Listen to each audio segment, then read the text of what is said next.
And before a full house at the Dome, here we go. A low bouncing kick.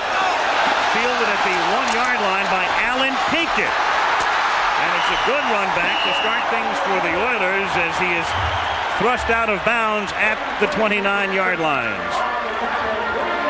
Warren Moon, all things considered, real good numbers for the season with 3,688 yards, but as many interceptions as touchdowns, and coming off the worst game he has had in a long time last week at Pittsburgh. 5 INTs. Pinkett starts as the sole running back. Jeffries, Hill, Givens, and Duncan, the great wide receiving quartet. Maggs, Munchak, Matthews has been a rock in the middle. Dawson and Williams, the interior line. And they will have their hands full tonight. From the 30, 1st and 10. Moon sets up the screen for Pinkett.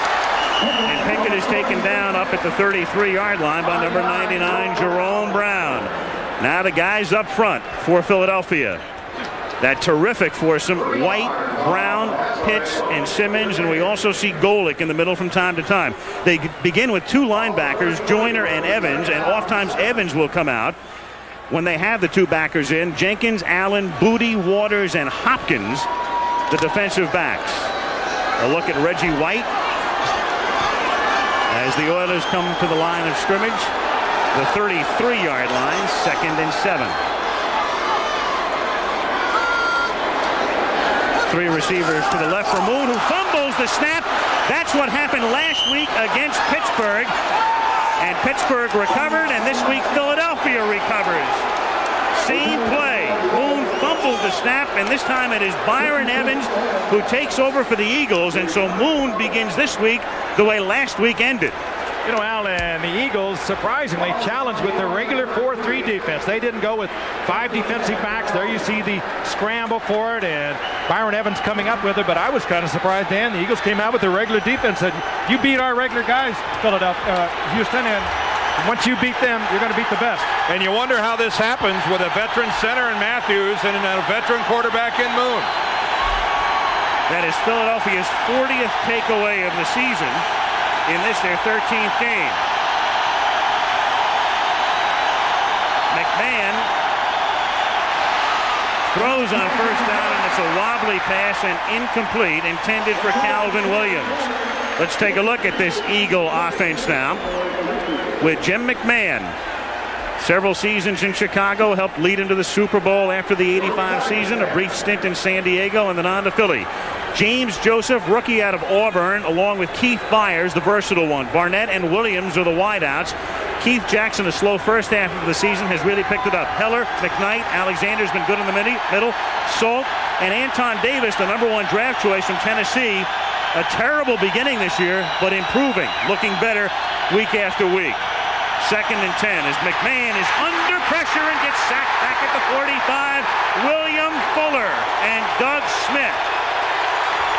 And this, boy, you mentioned Anton Smith, and here's William Fuller just putting an inside move that really was nothing special. I mean, watch how deliberate it is in going to the inside, and Davis appeared to be confused by the motion going on to his outside, became distracted, and allows William Fuller just a straight shot at Jim McMahon, and that is a bad beginning for Mr. Davis at right tackle. And Jim McMahon, you might notice, is not all that mobile back there either.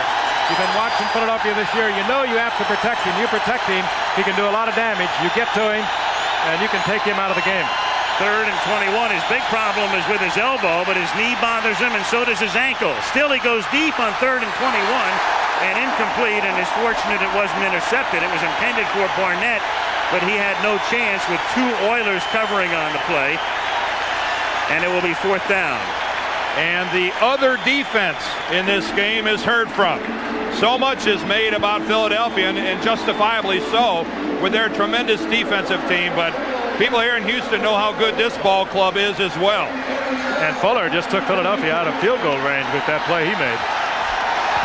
Jeff Eagles takes the low snap. The rush was on, but he gets it away. They almost blocked it, and it's fielded at the 13-yard line by Pat Coleman, who gets tackled immediately. And the Oilers' second possession begins after a 31-yard kick. Kenny Jackson was down there to make the tackle. So we've played 1 minute 51 seconds in the Astrodome in Houston. The Eagles and the Oilers, no score.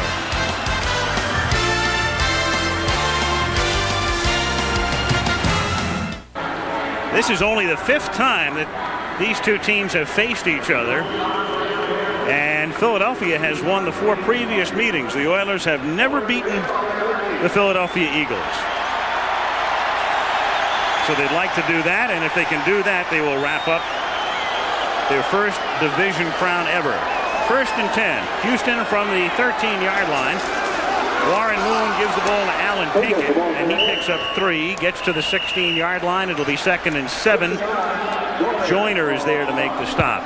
Consecutive years without winning a title. Well, New Orleans has never won one, and they've been in the league for 24 years. Houston has not won one since before the leagues merged in '70, and the Jets have not won one since the leagues merged. The last time New York finished first, they were in the American Football League.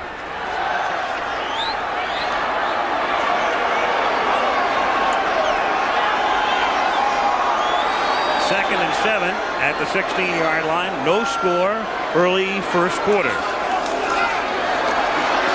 Moon steps up, gets it away deep, and overthrows Tony Jones, who's a real speedster, and he showed it there, but Moon couldn't connect with him. He had beaten Waters and John Booty. Right off the fingertips, Warren Moon just missing the 6 points, and if they can isolate Waters, he'll be the man they want to work on. He is not necessarily a good coverage man. There were 2 Eagle defenders in that defense. Number 42 is John Booty. He was on the outside, and on the inside was Andre Waters, but wide open, and Warren Moon just missed. Yeah, but even though that was an incompletion, that serves notice on this Philadelphia secondary that you have got to make an adjustment, because Jones, the fastest of the Houston receivers, will run that pattern all night. He'll run that another 7 or 8 times. 3rd and 7 from the 16-yard line, and the play is dead before the snap. This may be a delay of game. Tom Dooley is the referee tonight. Delay of the game, offense, 5-yard penalty, 3rd down. That'll make it 3rd and 12. Jack Pardee in his 2nd year as the head coach of the Oilers. And Jack Pardee's run and shoot offense. Just a little refresher course. Warren Moon really directs it from the line of scrimmage. He comes up, looks over the defense. He has signals that he works to his 4 wideouts. They don't have a tight end. They usually make that signal at the line of scrimmage when he reads the defense. He'll try to read it quickly so they can make their adjustment. He'll look left and right. You'll see him look over the defense, and then you'll see him bark the signal right there, and now they know what they're going to do. 3rd and 12 from the 11-yard line. 4-man rush. Moon gets it away. The catch is made at the 28-yard line by Ernest Gibbons, and a 1st down. He's tackled by Izell Jenkins. Reggie White put the pressure on Moon, but he got it away for a 17-yard gain. And put the pressure on Reggie White did. Warren Moon takes a shot, but again, this secondary of the Eagles giving a little too much ground. Look at all the room Gibbons has underneath. By the time there's a close by Jenkins, it's just too late. And there is the only man in the National Football League to average more than a sack a game during his NFL career, Reggie White. 1st and 10. The game's first down. The catch is made by Haywood Jeffries, who leads the league in catches, and he is pushed back by Eric Allen and Andre Waters from the 35-yard line. That is his 76th catch of the year, so he's on a pace to get 100. The league record is 106 by Art Monk. And again, as Dan mentioned at the very top of the telecast, Bud Carson, the defensive coordinator, I'm sure is going to try to avoid anything deep. Let's make them catch it underneath. Let's make them pay for it. Let's make them be patient. Let's don't give them anything big, and you've seen it work to Gibbons, and then they come back with Jeffries underneath. 2nd and 4 from the Oilers' 35-yard line. Evans and Joyner show blitz, but back off, and Pinkett gets tackled by Seth Joyner. Minimal gain, if any. It'll be 3rd down. Seth Joyner was sick before tonight's game. Several of the Eagles have had the flu this week, but Seth Joyner came down with it today. And Joyner vomiting before the game, running a temperature, and there was never a question whether or not he would play, and I think most football players who have played when they've had the flu or cold will tell you that many times you play a little better, Dan. Well, I know one thing, that this game, if it was in Philadelphia and being played outside, would be more to Joyner's liking. It gets warm on the floor of the Astrodome, and it's not the ideal place to play if you're ill. 3rd and 3 from the 36. Moon had time, and the catch is not made by Ernest Givens.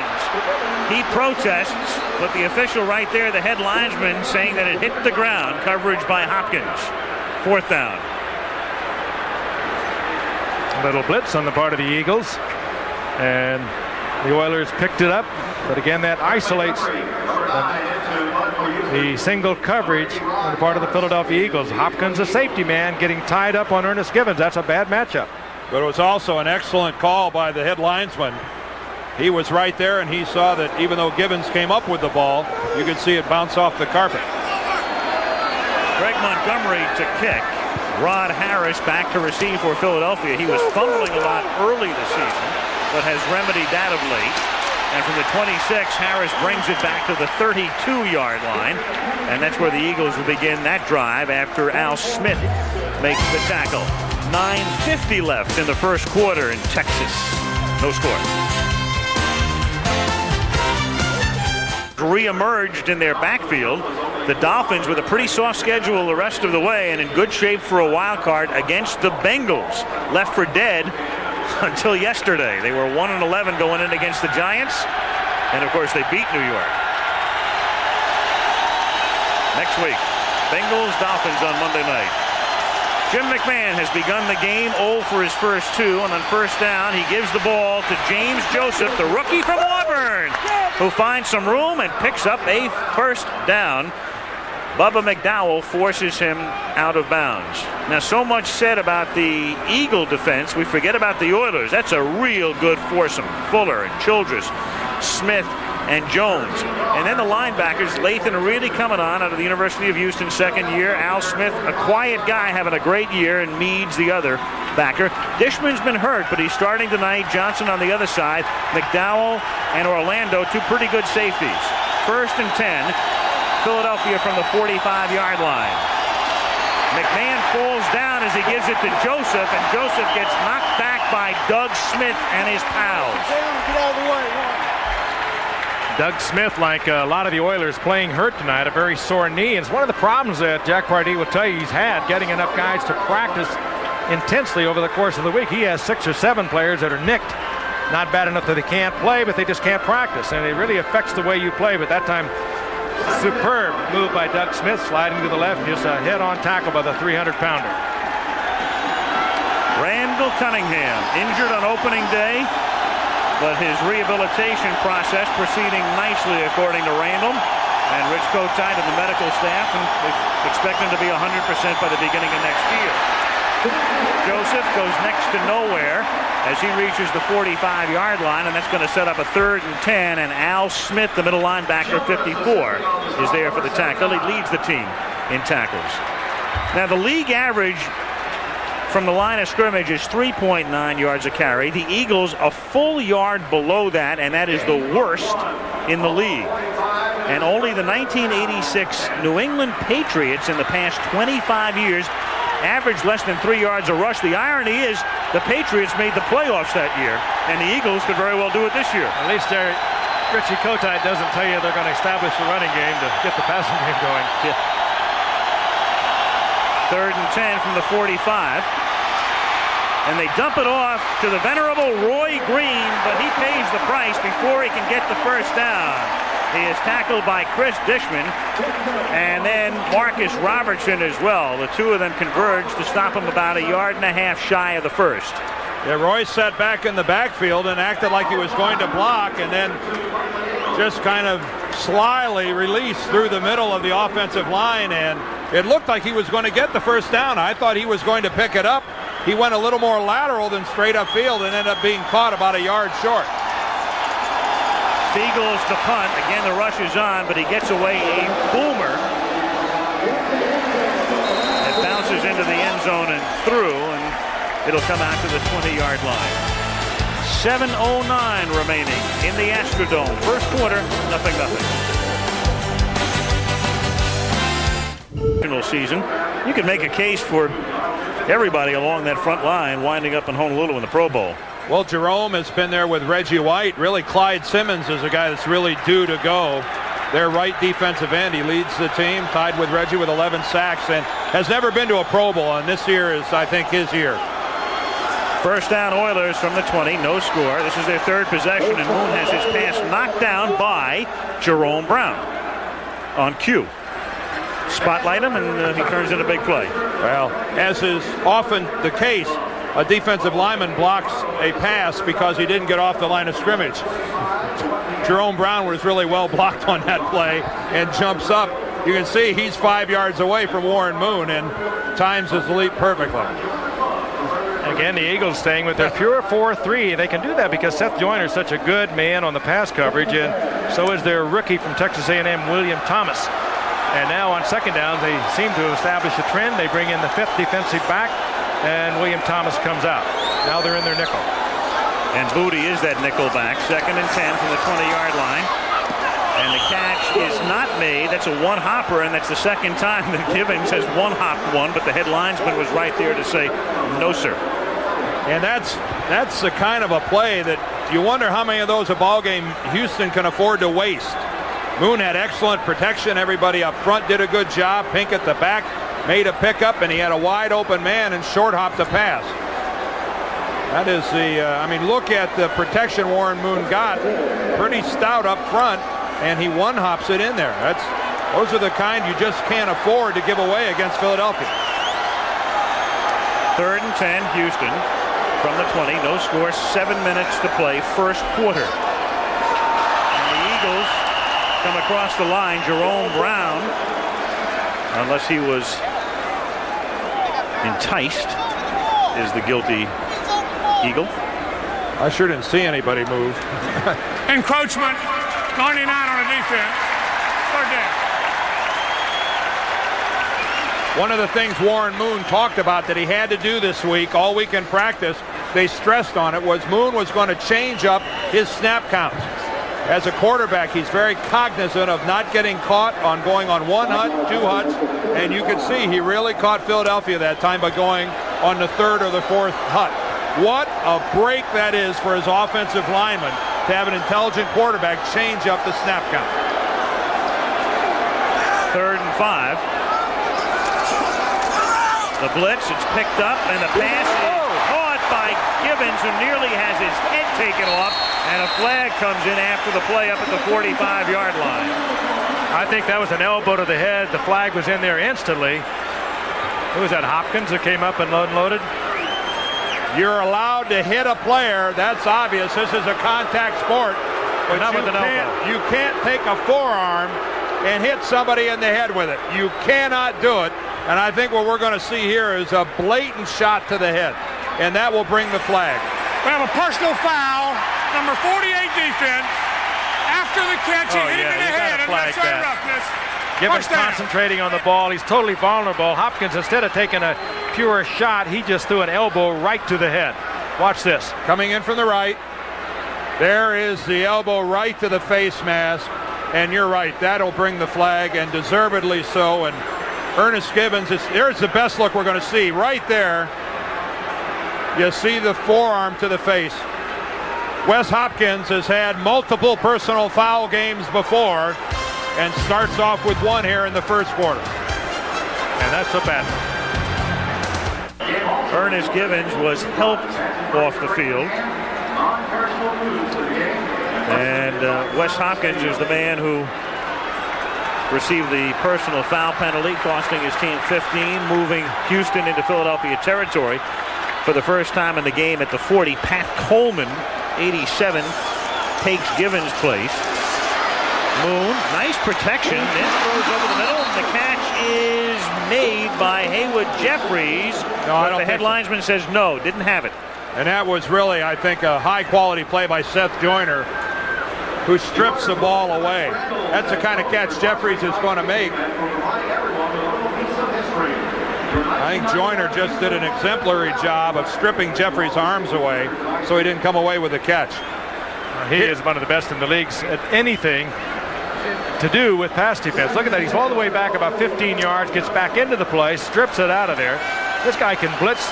He's good against the run, and as you can see, good against the pass. 2nd and 10 from the 40-yard line. That's Coleman in motion. Moon chased by Joyner, then has it tipped out of bounds. Joyner chased him, and Mike Golick knocked it down, and a flag is down at the 34-yard line. I think we're going to have one of the Houston offensive linemen downfield. This is going to be an ineligible receiver, I think. Yeah.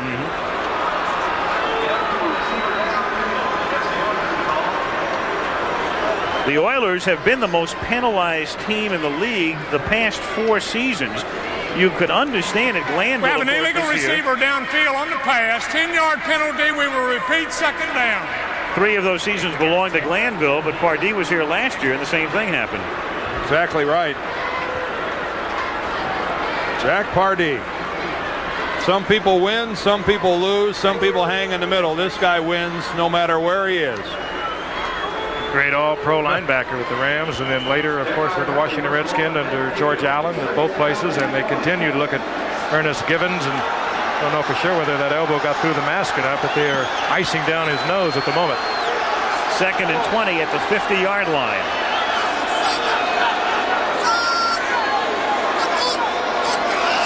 Joyner was ready to blitz.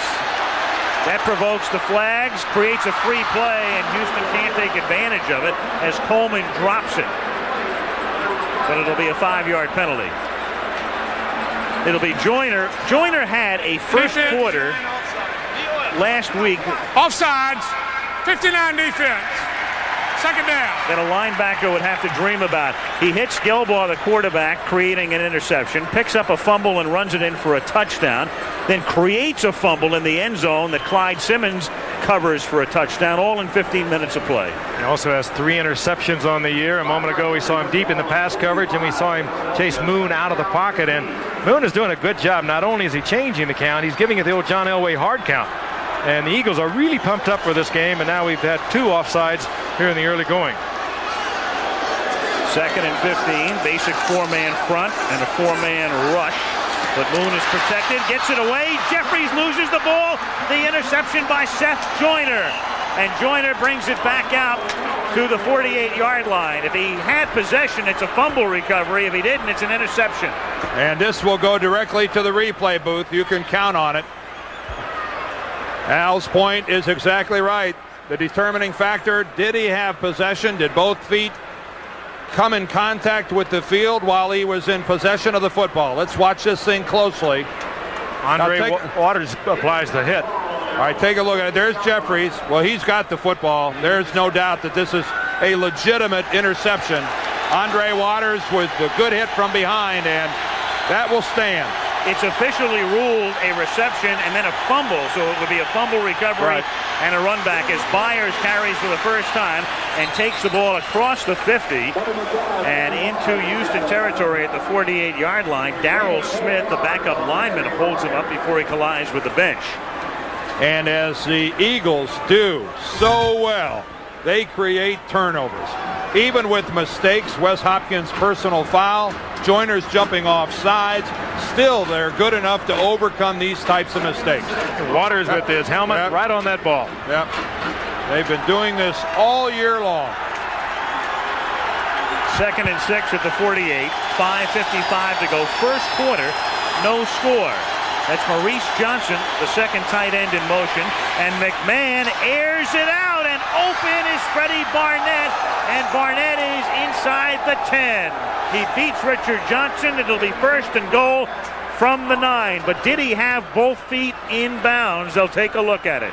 Well, Richard Johnson certainly is hoping not, because he gets smoked. Barnett goes by Johnson. I'm not sure what Johnson was looking at, and let's take a look. There is the catch. There is the left foot. The right foot is out of bounds. That's not going to be a catch. They'll bring that back. Yeah, they're going to bring that back. You can see he was moving backwards. The left foot was plainly in the field of play. but the right foot came down on the sidelines, and nobody has ever tried to run a play quicker than Eagles just did. The officials have ruled catch out of bounds on the sideline, and it's being reviewed by instant replay. No, the officials ruled a catch. The officials ruled it inbounds. Yep. He meant catch, comma, and then out of bounds. Yeah.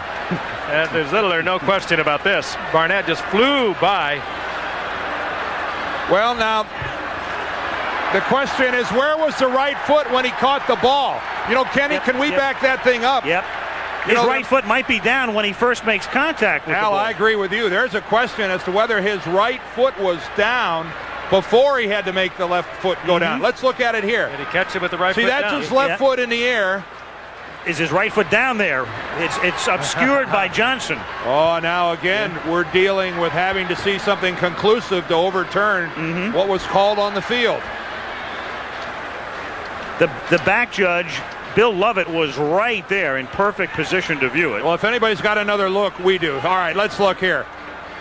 All right, there's where he has possession. The right foot is in the air. That looks like a pretty... We have an incomplete pass. Yeah. They ruled it. I mean, that was the conclusive look. Yes. The first look was inconclusive, but they ruled it an incompletion off the inconclusive look. And we are most honored to corroborate the evidence. It was not a catch.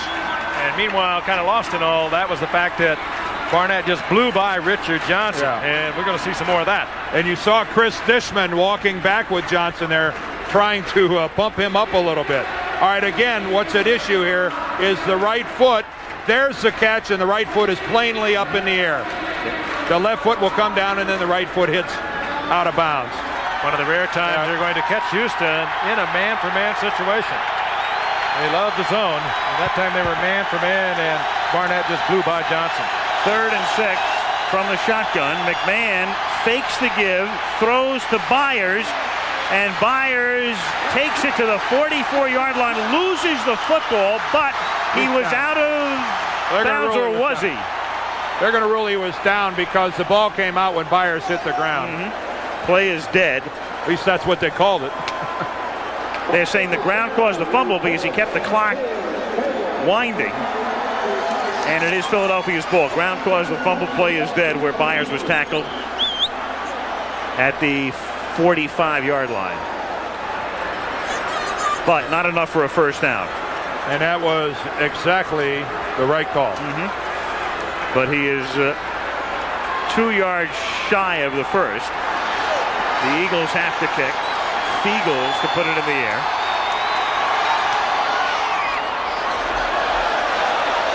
Oilers let it go. It bounces at the 2 and just across the line. 44-yard boot. And again, the Oilers will take possession after the touchback at their 20-yard line. 4:31 remaining in a scoreless first quarter. Well, college football's regular season winds down, and as usual, we will have for you the great traditional from Philadelphia, the Army-Navy game, coming your way this Saturday at 1:30 Eastern and 10:30 Pacific. And then following that, the Chevrolet College Football Award Show at 5 Eastern Time. Astrodome in Houston. It has been a rather anemic start for Houston in their passing game. Underthrown passes, dropped balls by receivers, fumbles after being hit. Not what the faithful here in the Astrodome are used to seeing. You'd swear they were playing outside. Really? From the 20-yard line. Moon throws. The catch is made by Jeffries. First down, an 11-yard pickup at the 31-yard line. And Jeffries tries to fire up the crowd. And here come flags. 3 flags get thrown. And I think they're going to call Haywood Jeffries for a demonstration. Let's see if that's the call. We have delay of game, spiking the ball, number 84. It will be first down, 15 yards. They'll give him the first down. They'll penalize him 5 yards. See, it's a completed pass. The clock is still running. And they can, by rule, call you for delay of game. If you were out of bounds and did the same thing, off on the sidelines or something like that, they're not going to flag you for it. But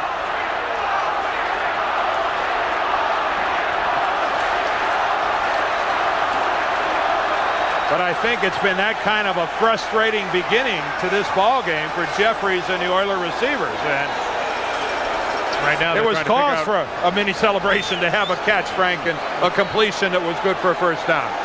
That's true. Right now, I think they're trying to figure out where they should spot the ball. I don't think they've spotted in the right place.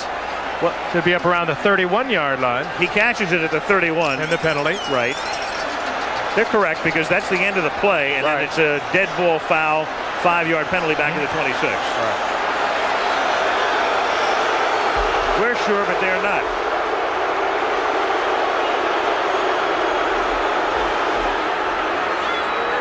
The report from the Houston bench, Ernest Givens, possible, or a broken nose, definitely possible return is what they're saying. Now they just want to reset the play clock to 25. That's what that sign is for.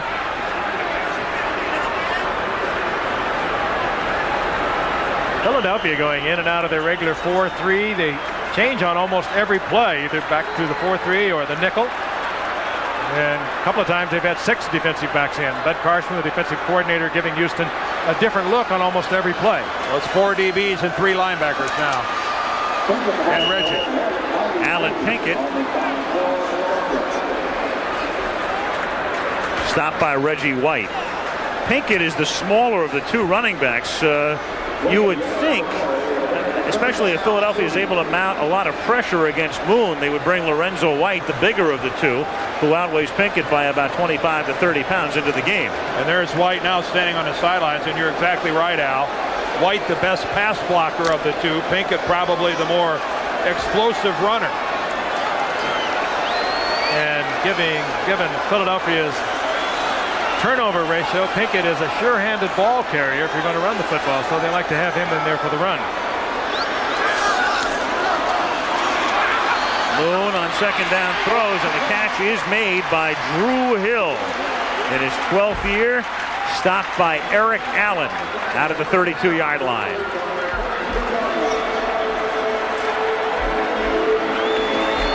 Eric Allen, the former Pro Bowler at the cornerback. Ben Smith, the other fine cornerback for the Eagles, went down with a knee injury a couple of weeks ago against Cleveland, and Isaiah Jenkins has taken over that spot. Jenkins himself, a former starter, number 46. But a couple of times now they have tried to go at Jenkins. How are they showing a first down out there? It is a first down. You know, I just thought of what that penalty was. It was a continuing action foul. I'll explain it in a second. It's first down from the 32 as Moon goes deep, but too deep for Jeffries, who had a step on Allen, but that wasn't enough. On that play, it's what they call a continuous or continuing action foul. The play counts, but the penalty is factored in.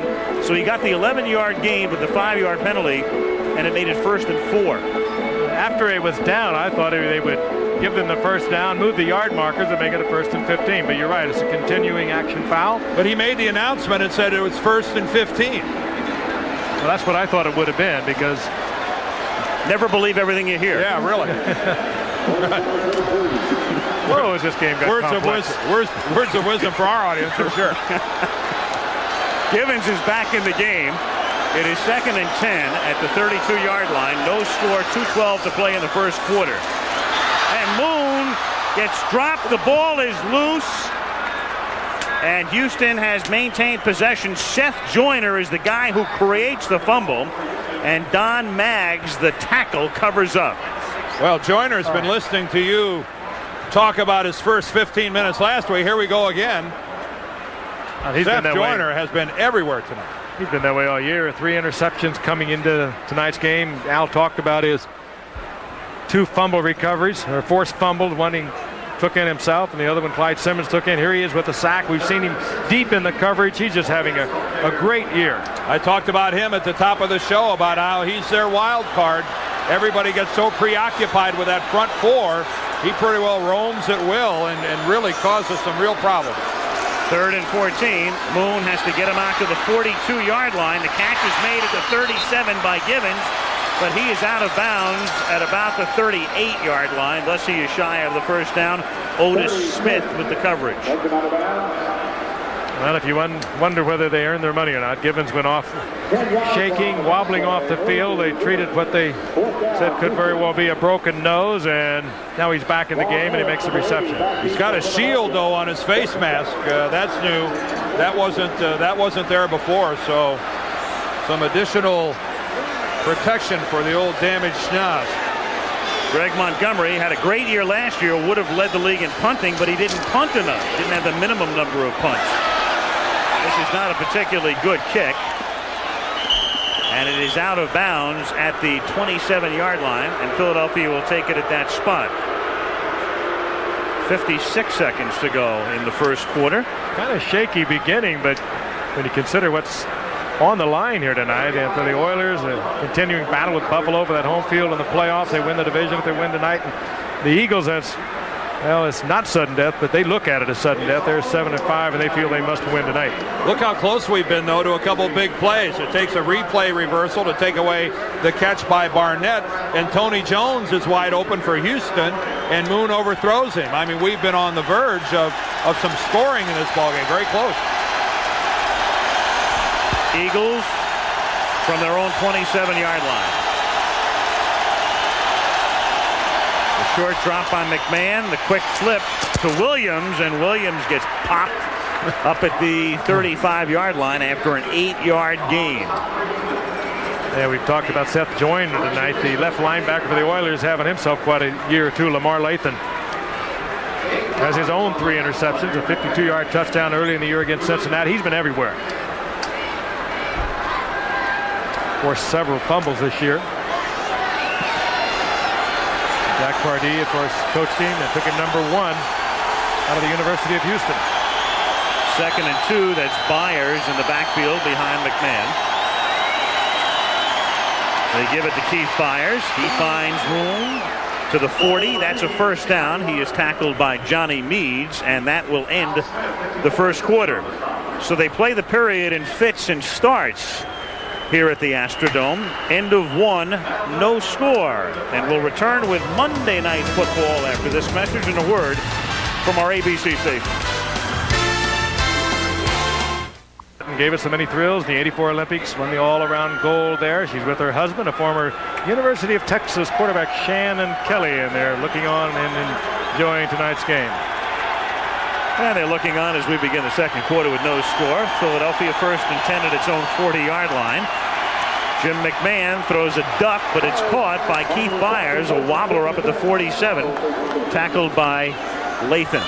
ABC's Monday Night Football is being brought to you by Pontiac and your Pontiac dealer. We build excitement. And by Budweiser, the king of beers, who reminds you friends know when to say when. Al Michaels, Frank Gifford, Dan Deerdorf, and here are the numbers through the first 15 minutes of play. A scoreless game. A lot of low numbers there, but as Dan mentioned a moment ago, a couple of possibilities, a couple of passes just off the fingertips and one that was reversed. Well, I think the big number is that Houston has already had 2 turnovers, and Philadelphia has 0 points to show for it. That is a key stat. 2nd and 3. Here's James Joseph, and he goes nowhere as he is banged back by the outside linebacker Johnny Meads. I believe he was repelled. Yes, he was. He spent so much time talking about the Philadelphia defense and really have not touched so much on Houston, but they came into tonight after last weekend the 7th in the league, and there's Jim Eddie, the defensive coordinator, done a superb job. He's been with Jack Pardee from his days with he was in the USFL here, the Gamblers, and University of Houston, and they're quite a pair. When they came in, they put in the beloved 4-3 of Jack Pardee. That's what he played with the Rams and the Washington Redskins, and they went back to it. 3rd and 3. McMahon, that's his nicest looking pass of the night, caught by Green, first down to the 32. And McMahon, who has to take shots and have that elbow massaged all day long on game day, is not the man who's hurt. That's Ron Heller, his roommate, who is shaken up. The tackle, 73. Oh, and this will really deal a fit to the Philadelphia offensive line. They'll have to go into Heller is really an anchor for them. Heller and David Alexander, their center, the two real anchors on that line, with Ron Sold at the right guard. And now Anton Davis is really going to have to carry more than his own weight over at right tackle. Darrell Smith, number 63, will come in. Let's see if we can pick up the injury. He's working against Sean Jones. Good work so far. Oh, yeah. Oh, there comes Ray Childress flying in there, and he's blocked into the legs of Heller. Watch on the left side of your screen. That's Childress coming in, and you can see he collapses the right knee. And boy, does Heller, did you see him pull it out? He was able to get it out of there, and I think that really helped a great deal. He just did get it out, too. That could have been horrible. Meanwhile, downfield, really a nice catch by Jetstream Roy Green. What a story Roy Green was. Came in the fourth week when they were down to nothing. Calvin Williams was hurt. Everybody was limping around, and he came in. They put him in against the Steelers. 6 receptions on that day, and of course the great All-Pro from the St. Louis Cardinals at the age of 34, still performing. And officials timeout. So that's a little baby girl, as cute as you'll ever see. And there's a lucky guy, I think. They're taping the ankle of Ron Heller, and great instincts on his part to pull that right leg out from underneath the flying Ray Childress. Darrell Smith takes his spot on the line. 1st and 10, Eagles from the 32 with no score early in the second quarter. And McMahon throws right into the arms of Bo Orlando. And Orlando brings it back to the 32-yard line. And Frank, I'll let you explain where he was attempting to throw that ball. Well, he's got an eagle in the area, and he had plenty of time. Somebody could have changed up a pattern on him there. I can only assume he was trying to hit Maurice Johnson, the tight end, who just ran a curl about 10 yards down the field, and the ball went sailing way over his head. Well, they kept Keith Jackson in to help over the left side, help Darrell Smith over there, and Maurice Johnson's only had 2 receptions on the year, so if anything was messed up, I'm sure Johnson kind of messed it up. There he is. He just fired it over the top of, maybe trying to throw it away. Penalty is on the run back, by the way. Yeah, right. You saw that, and that's going to occur during the run back here. And so Houston will have the ball offensively, just not in as good a field position as they thought. But that ball just did. I mean, watch, here's a great look at it. Good 3 or 4 yards over the head of Maurice Johnson. So again, the Eagles cannot capitalize. 4 times Philadelphia has had the ball in Houston territory tonight, and no points. 1st and 10 from the 20, and Alan Pinkett threads his way over right guard for 5. It'll be 2nd and 5. You know, it's really, you know, as we look at McMahon on the sideline, it really makes what Philadelphia has accomplished defensively all the more impressive, because this is really, in microcosm, a good look at what the season has been like for the Eagles offensively. I mean, it has been a real stuttering offense, very little continuity on a week-in and week-out basis. And you have to admire that much more what the Eagles have accomplished defensively. 2nd and 5, Moon to Hill, and that's enough for a 1st down. Well, the one thing they do, Dan, is at least McMahon's been able to do enough for them to revitalize the defense, because clearly when he was out, I mean, that was asking too much of the defense, and they lost 4 straight. Like last week, though, McMahon had a bad hand against Phoenix. He threw the 3 interceptions. The defense, they just annihilated Phoenix. They had 4 interceptions. They had 3 fumble recoveries, 3 sacks, and they just hung around and kept the Eagles in the game long enough till they finally won it. They have been the unit that has held them together, and McMahon has at times been brilliant, as he was for throwing over 340 yards against Cleveland in a come-from-behind win. But not tonight so far. 1st and 10 from the 31-yard line, and Jeffries gets hit by Allen and can't make the catch, and Haywood wants to know where the flag is. Oh, it's so close. Allen timing everything out to arrive with the ball. But he was close. Well, we talk about life on the edge. That's what a cornerback has. That's the way he has to live and the way he has to play. And he's there well before the football. And I think you can tell by the crowd noise, they saw that replay at the same time you did. Well, we're seeing it in slow motion, though, and when you run at a regular speed, it's just hard to say. He didn't get the flag. 11 minutes to play in the half. No score. 2nd and 10 from the Houston 31. Talk about nothing there except Jerome Brown. Hello to Alan Pinkett. Pinkett is lucky he didn't get spiked. Report from the Eagle bench on Heller. Sprained ankle. He will most likely return. Well, we all know that Notre Dame and the University of Miami have had some great rivalries, and there was a continuation of it right there. Notre Dame meets Miami, and Miami wins.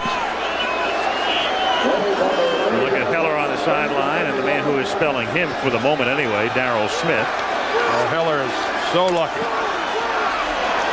3rd and 11 for the Oilers from the 30-yard line.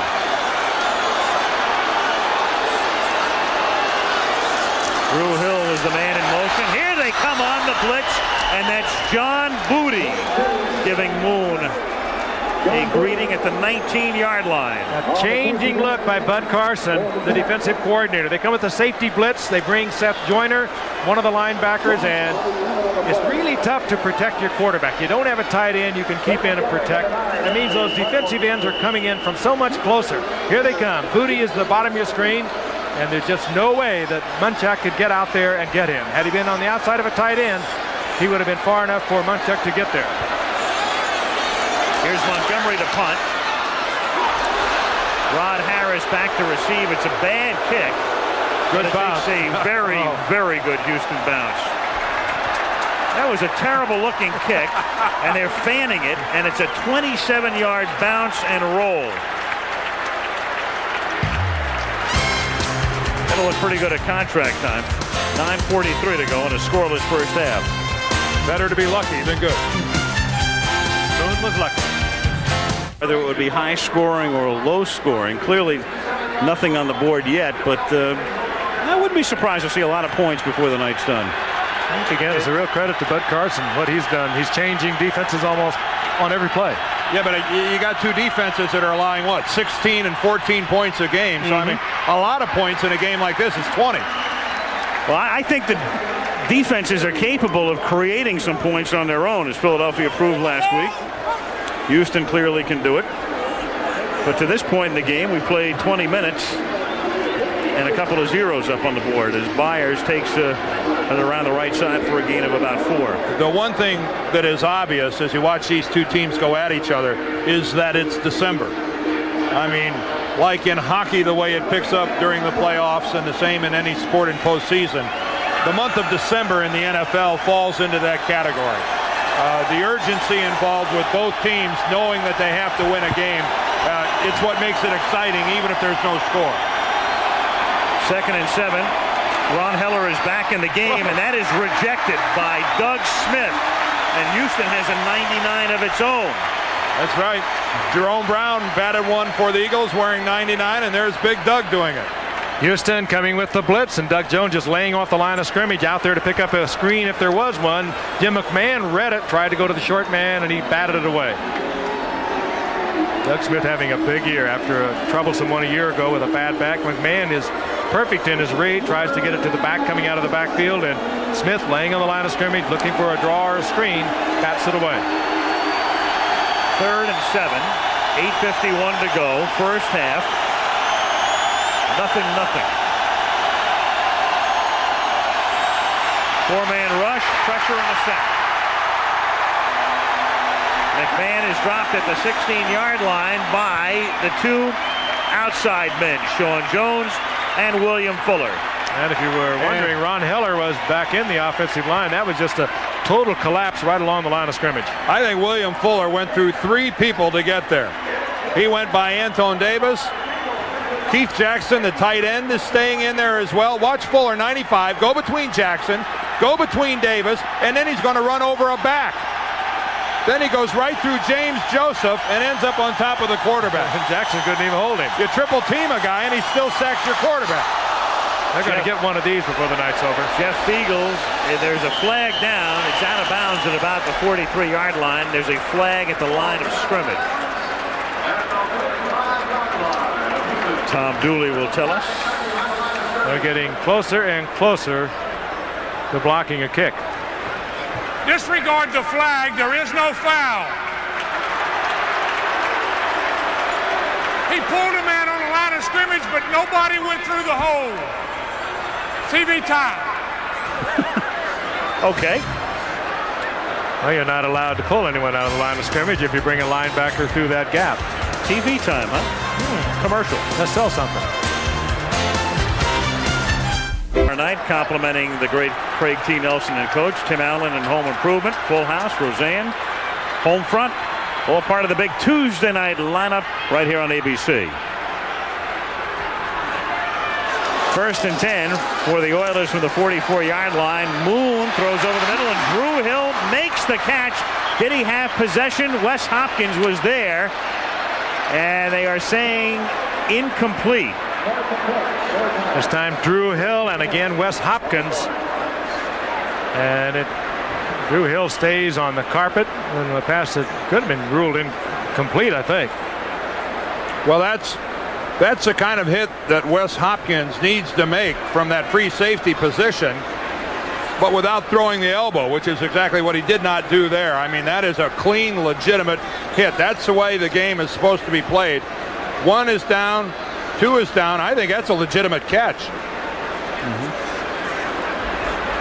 I think that is a legitimate catch. Well, I think a more concern is the moment of Drew Hill, and he fortunately is getting up.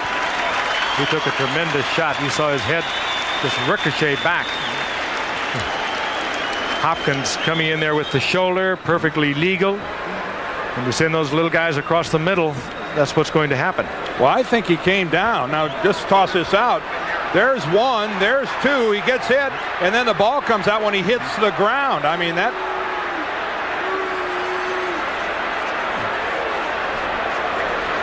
What they're saying is that he did catch the football, but he came down and the ground caused the fumble. Yeah, I mean, it appeared to me that he demonstrated that he had the football and that the ball did not come out until he was down on the ground after he demonstrated he had it. And they're bringing it back. And the little grin that we've seen so many times. All right. I mean, I think you can make a legitimate argument that should be Houston's ball at that point. And first down yardage. You could ask Drew Hill. He probably doesn't recall what happened. Yeah. Now look at him for a while. Well, they ruled it an incomplete pass on the field. I think they're going to look at this in the booth. The play has been ruled incomplete on the field. It's 2nd down. It's being reviewed.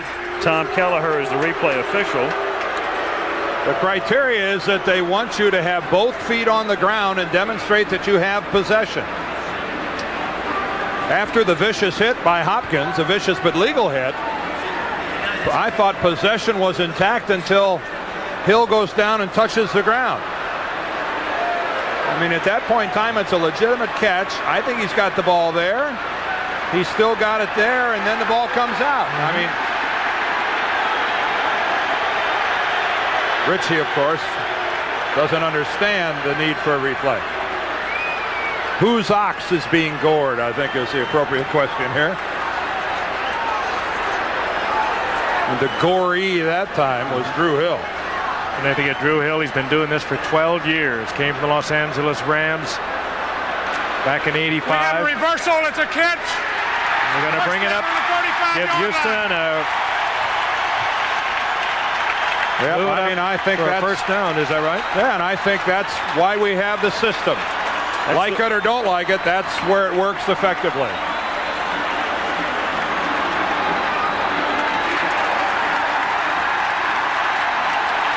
I think Richie is saying if it was a completion, why wasn't it a fumble? Well, but Richie's thinking that the hit by Hopkins knocked the ball out, and it did not. It did, and he was told that by the line judge. Right. That is exactly the way we described it, and that is an effective use of instant replay. There, Jim Finks, that ought to make you happy. And earlier we saw one with Barnett, which could have led to a quick Eagles touchdown. They brought that back. But I wonder if we're going to get to position to where we look at every reception with the replay, stopping and starting the game. Well, I think better would have been if you would have sent that message collect. First down for the Oilers at the 36-yard line after a 19-yard gain. Moon, here's the screen to Pinkett. And that screen never develops because Clyde Simmons was right there to help break it up. 96. You have a pretty good front four when they're out there making plays that normally fall in the domain of the linebackers. I mean, when you've got Simmons and Brown and people like that out there snuffing screens, normally a job for the linebackers. That's when you got talent to spare. As Bud Carson said when he inherited this job, just the best. Collectively, it's the best defensive line group he's ever coached, and we got to go back.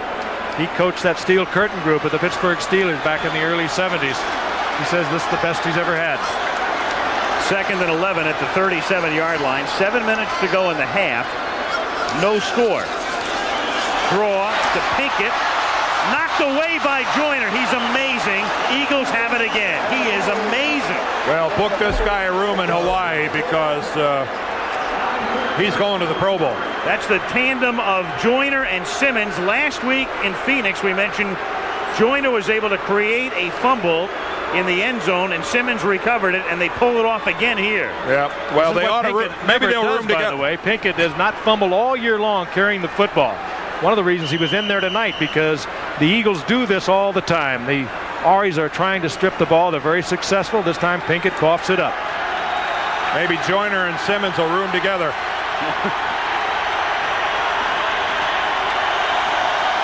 First down for the Eagles from the 33. They have been unable to capitalize on all of the breaks the defense has given them. This pass is caught up at the 40-yard line by Calvin Williams. That's a gain of 6. The guy for Philadelphia that's been very quiet tonight is Keith Jackson, the tight end. I mean, he is a bona fide weapon that I think in this type of a game is really an attractive target for Jim McMahon. Well, they've been using him so much, Dan, staying in and blocking. Being concerned a little bit about making sure that McMahon is secure back there in the pocket. Second and 4 at the 40.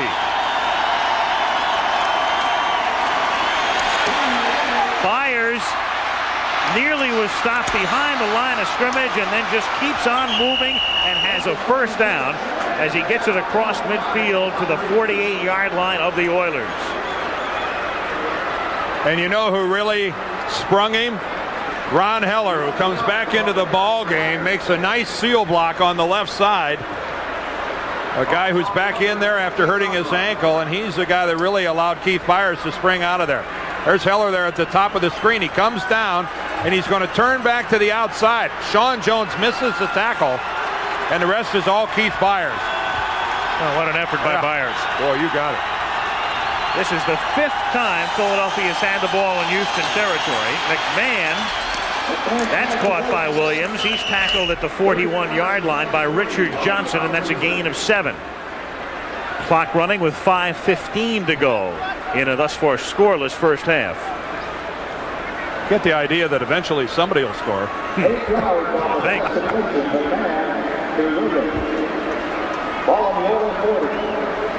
Jim McMahon has an amazing ability to read defenses. Every time you talk to one of the Eagles or the coaches particularly, they're almost in awe of the way he can read a defense so quickly and deliver the football. Physically, he just still can't move around out there much, but he usually has a place to put it. Threw a bad one tonight. There was an interception, but rather rare. Here comes an audible. Second and 3. And that's too high, intended for Keith Jackson, and there's a marker down in the offensive backfield.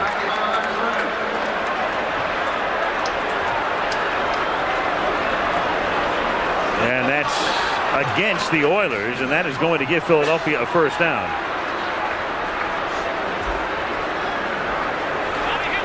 Illegal use of the hands, number 99 on defense. It will be first down, 5-yard penalty, pushed his head. Doug Smith. And when a 300-pounder pushes your head is pushed. Except he's pushing a 300-pound head normally. There's Doug Smith at the top. You see him just bending back. John Hudson, I believe, who's in at left guard. I mean, it's when a 300-pound hand is pushing a 300-pound head. You got to push it. Doug baby's got to wet it down where the old radiator's overheating. First down at the 36-yard line. McMahon sets up the screen for Byers. And that's a nice tackle made by Johnny Meads as Byers tried to cut it back inside at the 35-yard line. Eagles drifting back into what they did against Phoenix, and instead of running the ball, they use a little two-man screen to almost turn it into their running game. There you see it, the two men out in front of it, and it's really nothing more than running the football. The timing really looks screwed up on that one, Frank. Byers was 3 yards outside his two blockers. Neither one of them ever got a chance to do anything for him. He's got to stay back to the inside. Exactly. And choke his motor a little bit and let one of those guys get a kick-out block. 2nd and 8, one of the rare times tonight. Philly comes up on a two-back set. And McMahon throws a wobbly duck that's incomplete. Keith Jackson says, "Where's the flag?" McDowell covering, and the official says it's in my pocket. 3rd down. I think he might have had a legitimate "where's the flag" too. It's very close as McDowell was in there on the double coverage of Jackson. Every time he comes off the line of scrimmage, they're picking up 2 men on him. They're timing the hits pretty good out here tonight on both sides.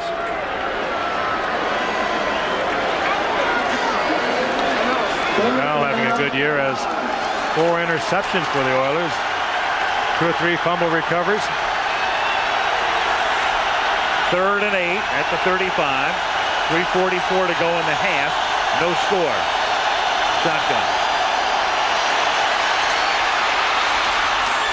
Blocked at the 31 by Roy Green.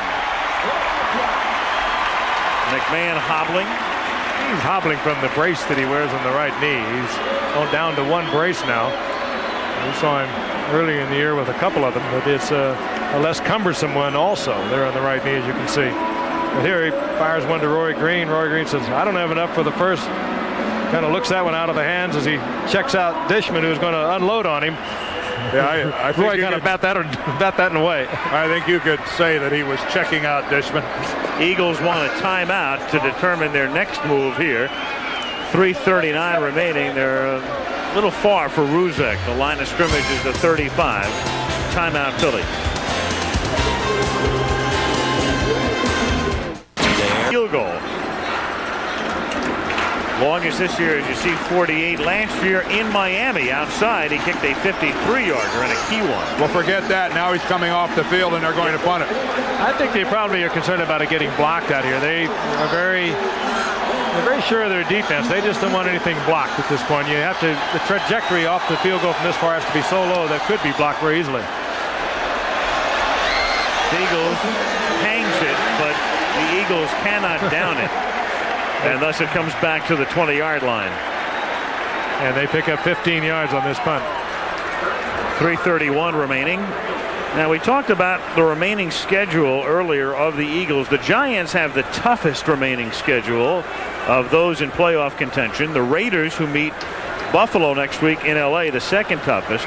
And then Philly, including tonight's opponent, the third toughest. So it's going to be a tough road to the playoffs for the Eagles or the Giants. And there it is, here tonight, Meadowlands next Sunday, and then home against Dallas and Washington. The only good news in facing Washington is the Redskins could have everything locked up by that weekend. That game may not mean anything to the Redskins. The Oilers have got a tough-looking schedule ahead, too. We'll talk about that later. Moon had a little trouble with the snap, and then has a lot of trouble with guess who? Oh, don't even say it. Now, maybe you'll stop off in Canton on the way to Hawaii this year. Seth Joyner. Get fitted for a bust. A career and a night and a half. He's had a great year, and of course he's sort of been in the shadow of Reggie White and Clyde Simmons and Jerome Brown for a long time. He's played this way for several years now. Came up as an 8th-round draft pick, a little guy, about 215, 220 pounds, and he's developed into one of the premier linebackers around. Two sacks. A great look at him tonight. 2 sacks, a forced fumble, and a fumble recovery after the Hall of Fame first quarter he had in Phoenix last week. That's an 11-yard sack. 2nd and 21. Under 3 minutes to go in the half. Here's Jeffries. And that's a nice open field tackle by Wes Hopkins at the 15-yard line, making it 3rd and 15. Houston, I mean, this is an offensive powerhouse, or has been. But tonight, look at this. Fumble, punt, punt, fumble. And on this drive, they are 3rd and 14. It looks like the usual regular play sheet for the Philadelphia defense, though. So back to the next to last week of 1989. That's the last time the Oilers did not score in the first half. 3rd and 14.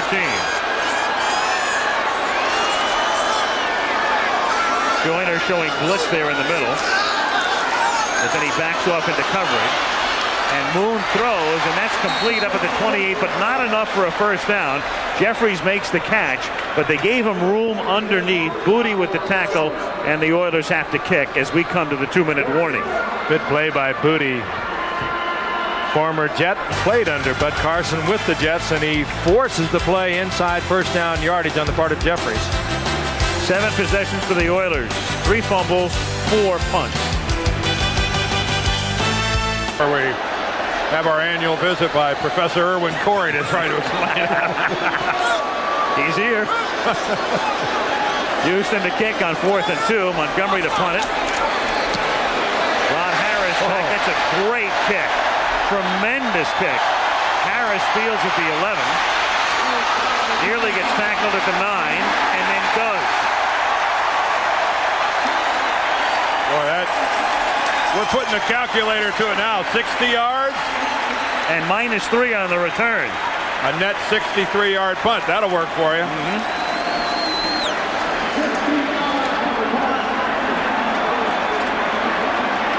So Montgomery booms one, pins the Eagles inside their 10. And Philadelphia now sputtering and stumbling offensively in the first half with 2 timeouts at their disposal. And importantly, the Oilers have 3 timeouts at their disposal. So if we see a very limited production here on first down by Philadelphia, watch for Houston to call a timeout in a hurry. Yep. From the 9-yard line, Maurice Johnson goes in motion. McMahon drops it off to Byers, and he's tackled at the 6. Now will Houston take a timeout here? Guys, what are you doing? What are they doing? It'll be 2nd down and 13, and the Oilers were looking over at the bench, but it's nothing no ball game. How do you not? Oh, man, what are you doing, guys? You know, it's the old story. We've been seeing this week after week after week. Clock management. You just want to hire an assistant coach. Clock management only. 1:19 to go in the half. Oh, that hurts there. Defensive team before the play. If it's a negative yardage or short yardage, call the timeout instantly. Absolutely. 2nd and 13 at the 6. Here's a draw. James Joseph, he takes it to the 8. Now Houston should take it. You'll get it quick and now. They do. They take it very quickly. That's it, guys. And it'll be 3rd and 11. And we'll take a timeout as well. A brief one.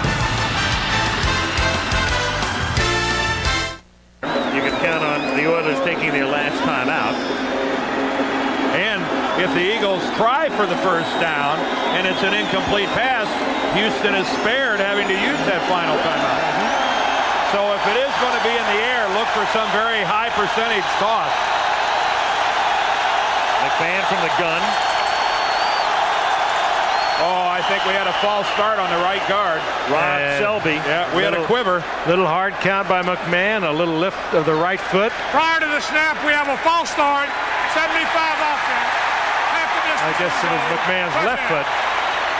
But when you're thinking defense out there, you're thinking get to the quarterback. Watch McMahon's left foot with a little hard count. Watch his jaw.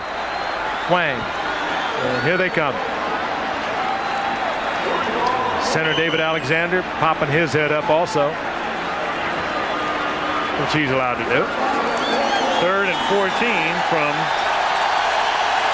we'll call it the 5-yard line. 3rd and 14.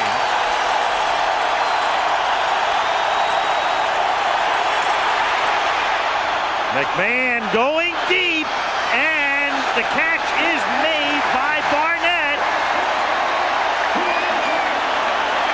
The pass floated, Did he get both feet in? Apparently he did. Richard Johnson with the coverage on the play, but what is Dooley saying?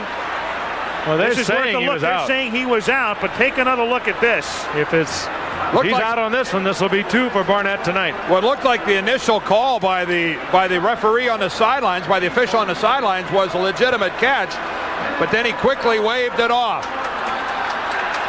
Ooh. Well, his right foot. Well, the question, he got the left foot in, but the official ruled him out, and there's no replay. After it looked, and you're right, Dan, it looked as if he had called him in. There is no review. The punt fielded by Coleman. He's tackled immediately at the 42. What a great punt by Fiegels. Oh. That incompletion did save them the timeout. That's a 54-yard kick. Houston still has a timeout to use and 57 seconds on the clock. Here's another peek. This is as close as it gets. Well, he twisted his right foot out after he caught the football. Yeah, that you can see. The official's right on top of that. Oh, and you can see that it's out of bounds. Yeah. The right foot is almost the entire width of his foot. And how could the official be in any better position than right there? I mean, he is exactly beside Barnett. Meanwhile, Fiegels banged a beauty. It was 54 yards. That's not all that long, but he hung it up there and got the coverage underneath, and the Oilers couldn't return it. So now the Oilers will attempt to at least get into field goal range from their own 42-yard line. Moon protected well. The catch, Tony Jones, but he is out of bounds. He was sitting out of bounds, it looked like. We've had some plays on the sidelines, haven't we, tonight? Mm-hmm. And we've had a few over the middle as well that the receivers have paid the price for. A few times Moon has had time to get rid of anything other than the short pass. Oh, that's a catch. He may have had the left foot out of bounds. Yeah. Let's look at when he the knees. The knees are in. Let's see where the feet are. Where's the left foot? They're going to review it. Where's the left foot? I think that's a catch. He's in bounds. Again, is it conclusive? Here we go. Well, our high end zone looked conclusive from behind. The officials have ruled a catch out of bounds completed on the field. What was that? Completed out of bounds? Now that is covering all aspects. Yeah. You're talking about Irwin Corey. I mean, if it's out of bounds, it's an incompletion. I mean, it's almost sad. It is getting ridiculous. Well, something has got to be done. Whatever it is, something has got to be done. Well, I mean, Tom Dooley just misspoke. Yeah. I mean, let's not be too hard on him, but I know the point. We're going to be here till breakfast. They're looking to review everything at the sidelines. Well, they have to. I mean, the guy rules it an incompletion, and it looks pretty close to a completed pass. If the system's in place, you have to look at that. Oh, look there. We're looking at the scoreboard now. I thought it was a catch. After further review, the play will stand as called at second down. Well, see, there's inconclusive, they're saying. That left foot might have been out of bounds, even though the knees were clearly in. A lot of it depends on how you look at it, whether you took the points or gave the points, isn't it? All right. See, everybody's got a different opinion. 2nd and 10.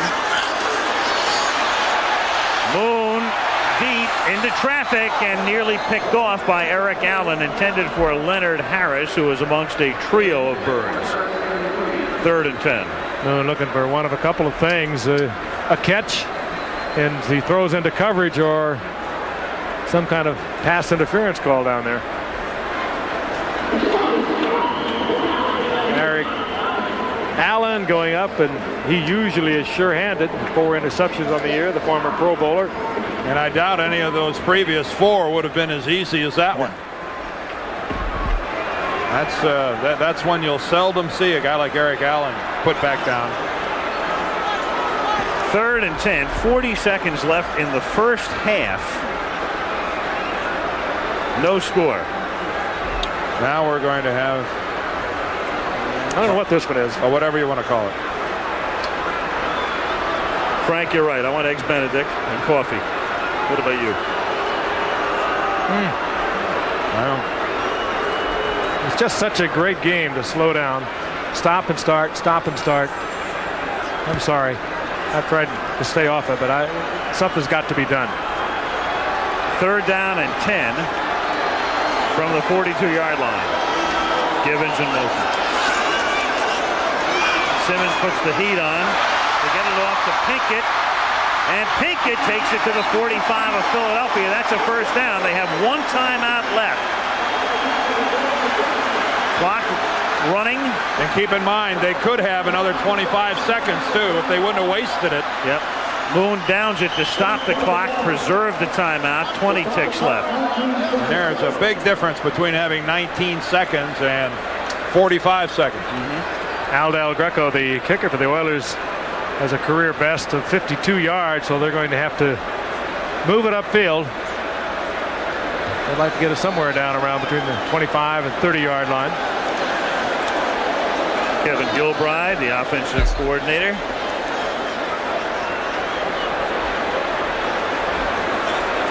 You remember Al Del Greco when he was in Phoenix that time we were there for a Monday night game? They ran a fake field goal towards the end of the first half on like 4th and 17 or 20 yards to go. Yep. They didn't make it. Close. Moon throws, and that's batted incomplete, and that is Eric Allen who got his hand on it. And we're down to 15 seconds. Pass intended for Jeffries. The Eagles lost a very talented cornerback in Ben Smith, who tore up his knee and is going to be out for the rest of the year and probably part of next year.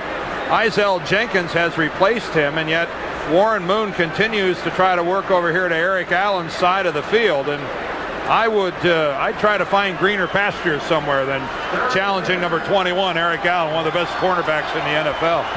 Exactly right. There are a lot easier people around than locating 21. 3rd and 10 at the 45-yard line. This is a free play as the Eagles jump. Moon goes deep, and that's batted by number 30, Otis Smith. There's a marker down. That play took 6 seconds. We're down to 9 seconds remaining. Reggie White had come across the line.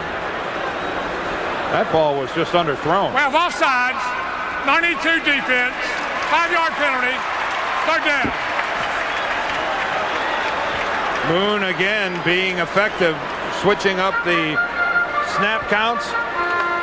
You can watch his body. You see how forcefully he's barking out the signals, and I touched on it earlier. That can be such an aid to your offensive line and your pass protection as a whole. Ooh, is this guy good? Still not in field goal range. It's 3rd down and 5 at the 40. They should probably try and throw it over the middle and then get the timeout. They're not going to get anything on the outside. There they go. Moon over the middle. The catch is made, and the timeout is called as Givens gets tackled by Miano, and at least they will get an opportunity to take the lead on a Del Greco field goal. Eagles were not giving up anything on the outside. That's a good call. You pop it over the middle. You just did have the time to call timeout. And a 42-yard attempt for Del Greco. You could be the first ones to put the points up, and that could make a big difference. You know what I have to notice too, Dan and Al, is when you play the Oilers, one of the things that happens to your defensive linemen, and even the great Reggie White and Clyde Simmons, every play is a wind sprint for them. Moon putting that ball 45 times in the air, that's going to be a wind sprint every time for them. And they have to think draw, they have to think screen, but they're really thinking getting to the quarterback, and along about now, the fatigue is going to start to settle in. It's an entirely different game you play if you're a defensive lineman. From a physical standpoint, purely physical in terms of stamina, it is much easier to pass protect than it is to pass rush. To validate your point, Frank, you're exactly right. A little slow getting to Moon already, but let's hang around, see what happens, say late in the 3rd, the 4th quarter, because he'll still be dropping back there. He'll still be throwing the football, and you'll still have to get in his face. 42-yard attempt for Del Greco.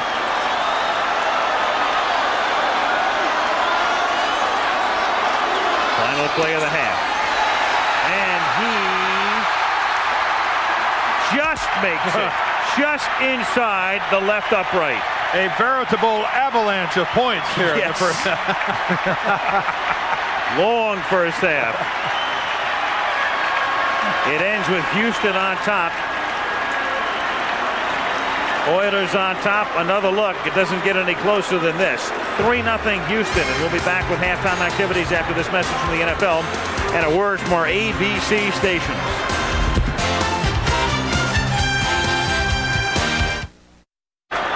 Been a long drought. Those were some great old teams they had, though, weren't they? Some of those old AFL championship teams. Old Jefferson Stadium. The original run and shoot. Second half kickoff into the arms of Heath Sherman. There's a flag. There's a fumble.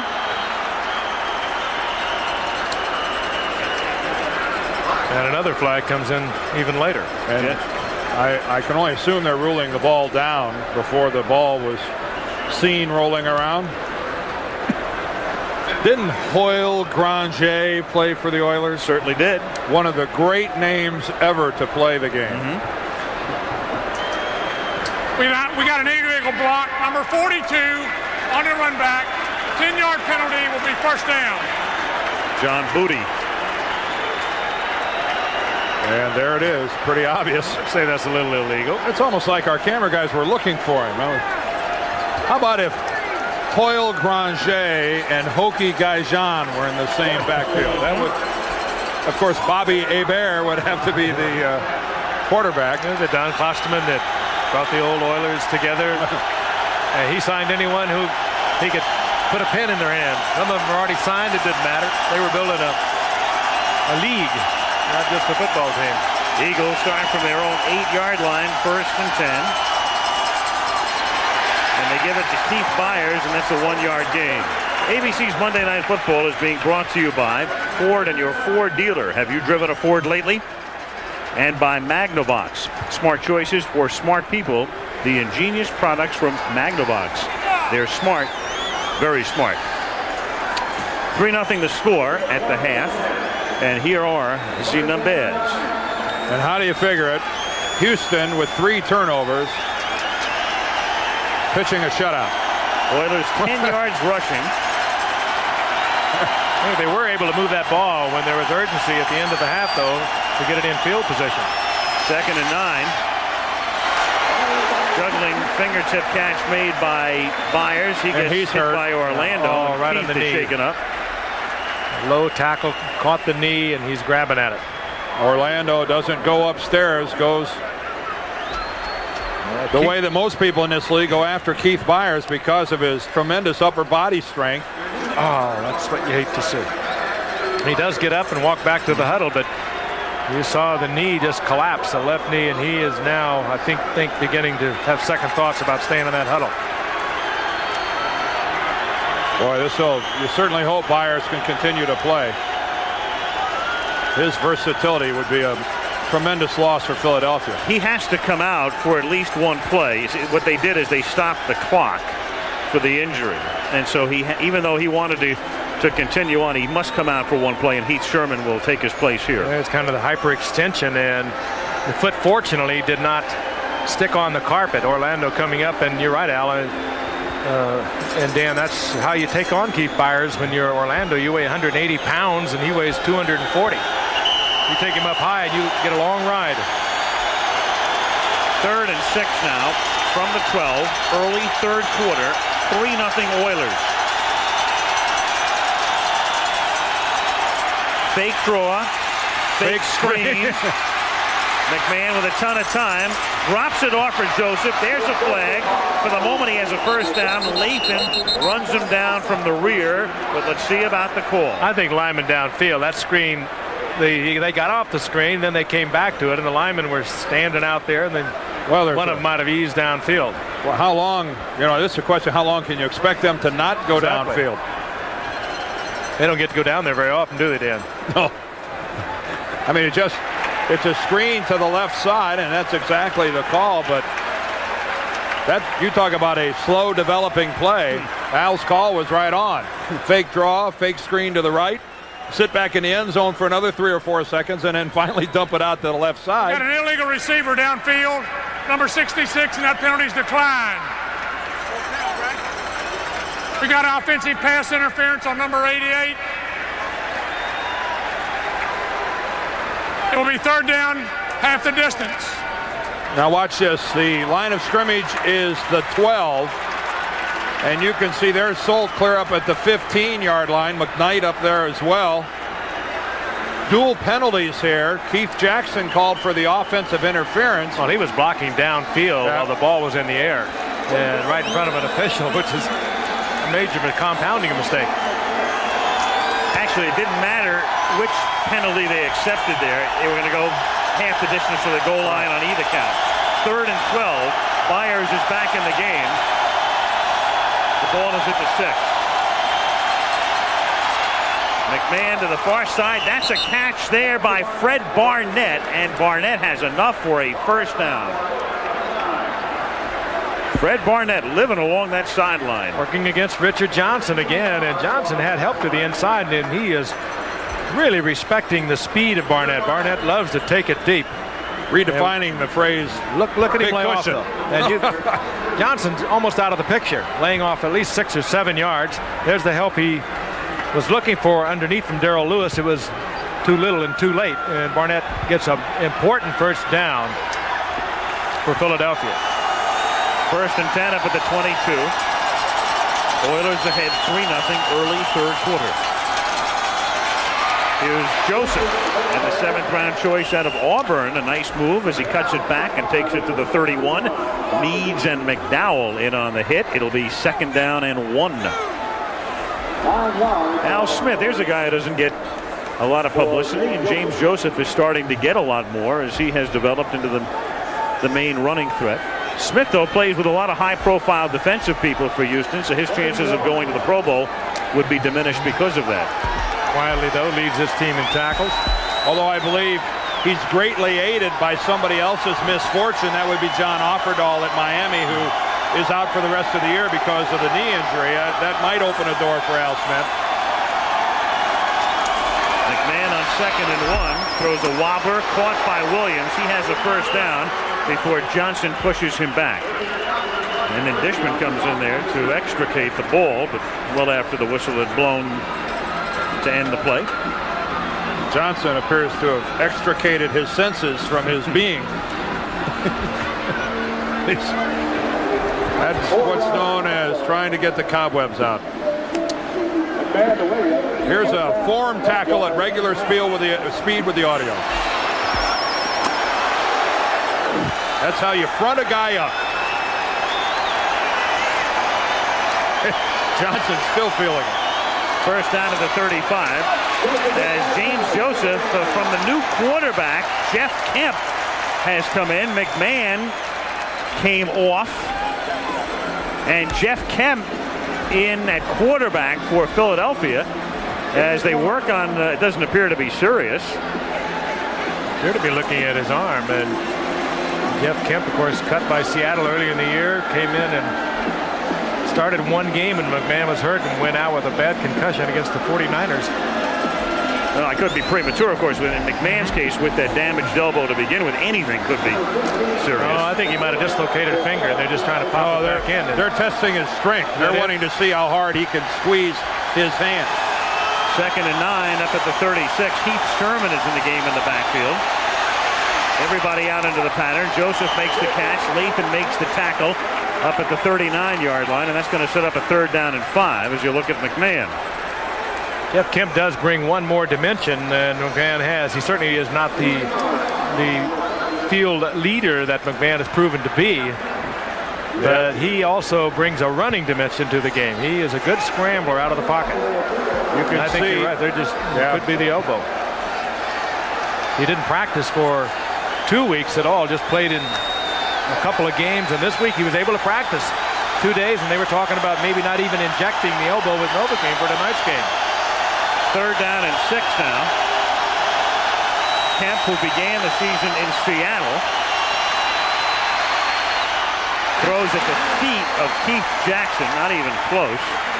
Fuller was covering Jackson. He had a defensive end on a tight end, and it's 4th down as they work on Mac's elbow.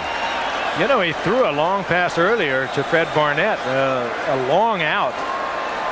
That was after the first pass right after the half, and that could have maybe got it. As you can see, good things happen to the Eagles only when Jim McMahon is the quarterback. He has engineered the only touchdown drives of the year, and when Big Mac is on the sidelines, precious little happens for the Eagles.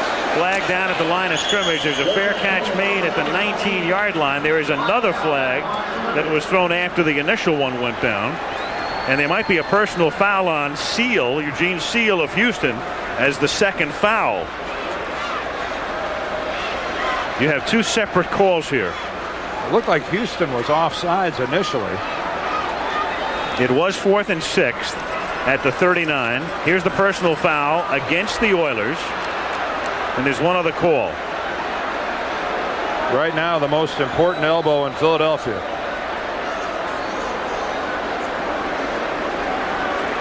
Even though we're in Houston, that was just a manner of speaking. McMahon didn't work it out at all against Cleveland. Came on, had a big performance with that elbow. He woke up in the morning and they thought he couldn't play. And then last week he couldn't work out. And this week he was able to put in a couple of good sessions, and they were not so much concerned about it. There's Seal, who winds off with a offsides. 29 on the defense. Penalty is declined. We got a personal foul, unnecessary roughness, 53 with a forearm to the face, doing a post-possession foul, penalized from the end of the run, half the distance. How big is that? Well, if it had only been the first foul, it wouldn't have been a first down because it was 4th and 6, but this gives them a first down. There's 53, Seal, right in the middle of the pair. Oh, he's being grabbed by the throat by Rose. And Rose, number 55, is the player that Seal cranks. It's the second guy who always gets caught. Well, McMahon is attempting to get loose.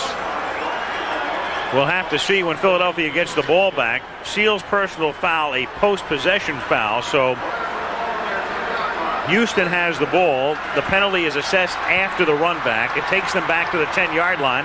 Lorenzo White, 44, comes into the game. They have been going with Pinkett as the sole setback. And now it's White, and Moon fumbles and is picked up by Seth Joyner. Unbelievable. Unreal. Unreal is right. Another fumble by Moon and Matthews. The second of the game and the third in 2 weeks. And Warren Moon is being booed lustily by the crowd here at the Astrodome.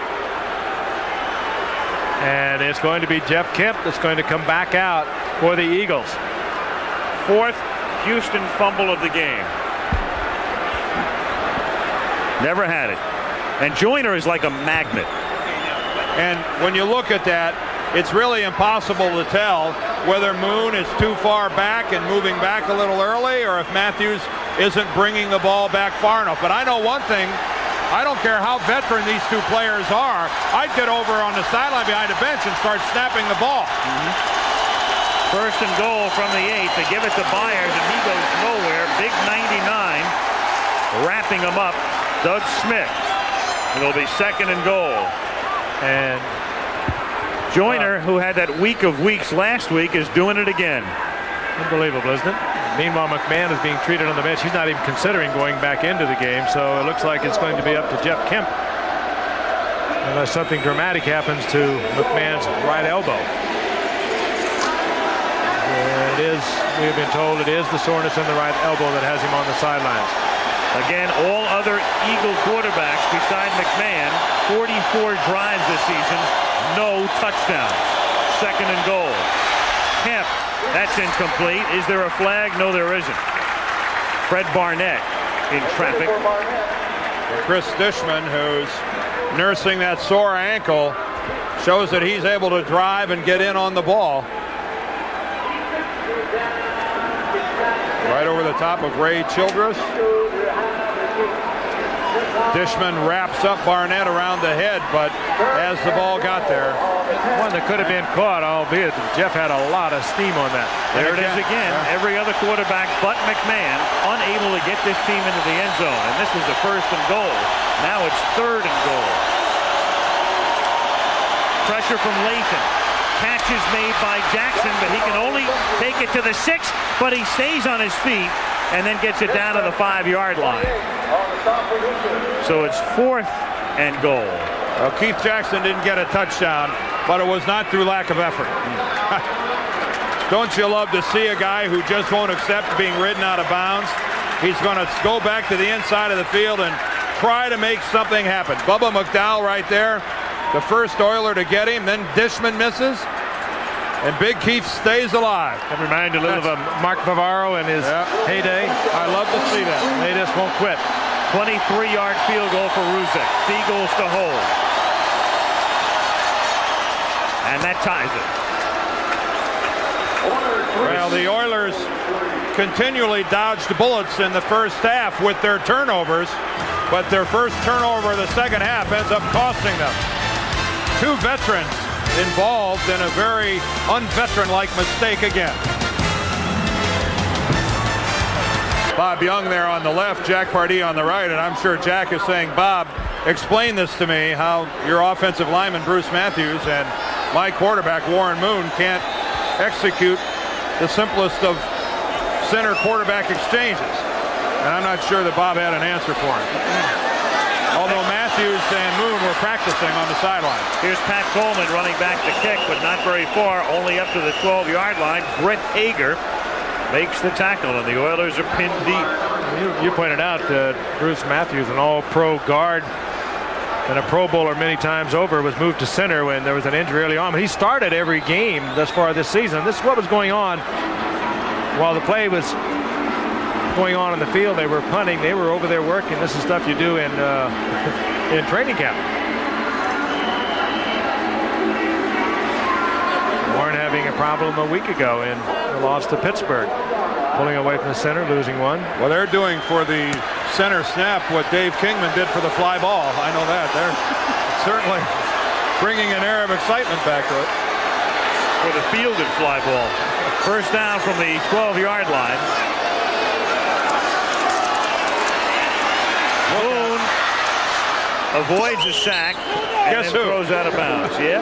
Guess who? Seth Joyner again. Hey, that's...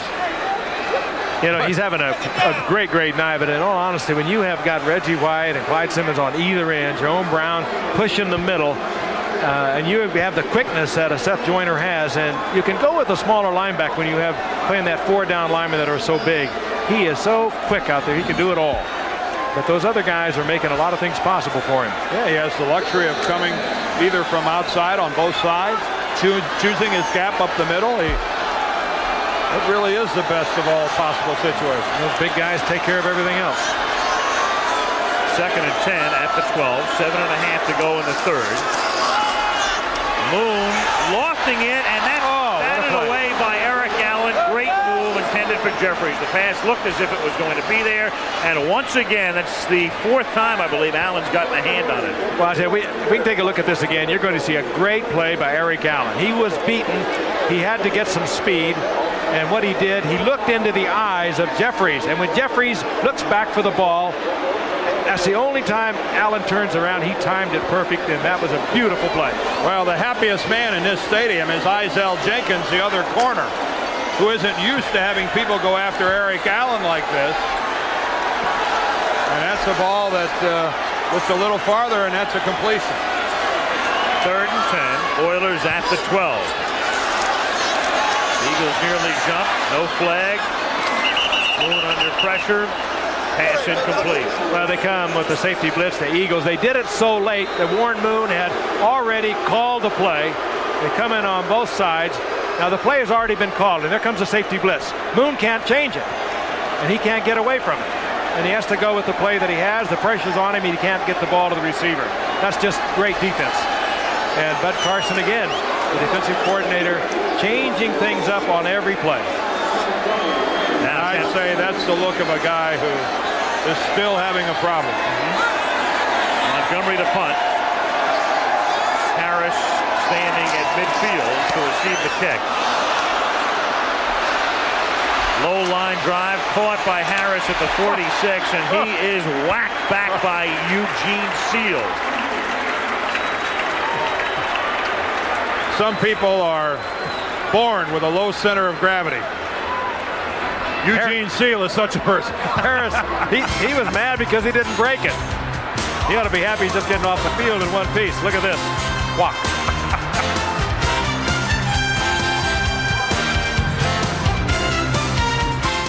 Look at the play selection tonight. 2-1 pass over run for the Eagles. 4-1 pass-over run for the Oilers. 21 rushes, 58 passes, no touchdowns. Game tied 3-3. 6 points. Who would have believed it? Here's Kemp leading the Eagles 1st and 10 at the Oiler 48. James Joseph breaks one inside the 30, nearly fumbled. Keeps possession, is out of bounds at the 25. James Joseph, the Auburn rookie. And going over the right side with the rookie Anton Davis. Keith Jackson, really the big block at the line of scrimmage. Watch Jackson right here. Watch him come out working against William Fuller, a defensive end, and strings him all the way to the outside. That's the kind of a mismatch a defensive line looks for, getting a defensive end against a tight end. And it pays off big for Philadelphia with the key block by Jackson. And Davis, the rookie, with a good block closing down on the inside. And James Joseph emerging as the featured back, the rookie 7th-round draft pick out of Auburn. There is an injured Oiler. I believe that's Dishman. Timeout on the field with 7:06 to go in the 3rd. Home in Houston, Chris Dishman assisted off the field as play resumes at the 24-yard line. I know one couple looking on with a lot of interest tonight. Cabinet member Jack Kemp, his son, performing out quarterback. Jack and Joanne were there when Jeff suffered a severe concussion against the 49ers. That he is the man that Richie Kotite says he has a lot of faith in. He can do a lot of things. One of them is pull that ball down and run with it.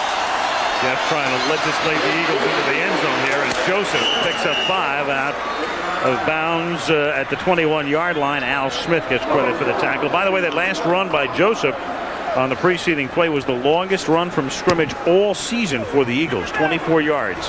Yeah, but so far it's been a touchdown filibuster by both defenses out here tonight. A 3-3 ball game. You don't get a whole lot of runs when you're averaging 2.9 a carry. No. You couldn't have too many 30-yard jobs, or that average wouldn't be there. Well, we have been missing, and as far as points are concerned, we have more than made up for with contact. This has been an extremely hard-hitting game. That's Williams in motion on 2nd and 7 from the 22-yard line. Kemp hit as he throws, and the pass is caught by Jackson. Touchdown. Well, the filibuster's over. I'll tell you, Bo Orlando was draped all over Jackson, and Jackson fought his way through Orlando to make the catch, and Kemp had it right on the target. And Kemp took a tremendous shot at the line of scrimmage. William Fuller collapsed the pocket, and when I first saw the ball released, I thought it was going to be an interception because of the hit that Kemp took. Keith Jackson and Orlando had his arm around him and trying to pull him away from the ball. No flag, but definitely interference. And so right. Jackson came down with it. Ruzak for the point after. 6:18 to go now in the 3rd, and the Eagles have their first lead of the night. As a gutsy little stand by Jeff Kemp in there also. He knew he was going to get pounded, and he had to wait until Jackson made his break. And Jackson, with again all pro skill, just pulling away from Orlando and concentrating on the ball and coming down with it. And let's take a look what happens to Jeff Kemp. Sits in there, and now he's waiting for Jackson. He knows he's going to get it. He knows he's exposed, and it pays off for 6. That's a lot of courage. So the Joseph run helps set it up. And 46 drives engineered by quarterbacks other than McMahon this year for Philadelphia. The first time they have gone into the end zone. 10-3 Philadelphia. This is clearly, it's a big game for both teams, but it's a bigger game, I think, for Philadelphia with their schedule, fighting for a wild card. It's big for Houston because Houston's still thinking about home field, even if they don't win the AFC Central tonight. I mean, they're going to win it. They are going to win it, unless we're going to see one of the great collapses in modern NFL history. The Oilers are going to win the AFC Central. And then Cleveland would have to win all of its games in addition to that. Still, it does appear that the road to the Super Bowl will go through Buffalo in the AFC, and they continue to win.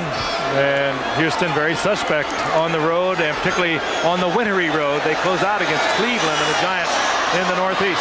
Ruzak check taken by Coleman, and Pat Coleman It's pushed out of bounds after a good run back up at the 30-yard line. Some activity after they were out of bounds.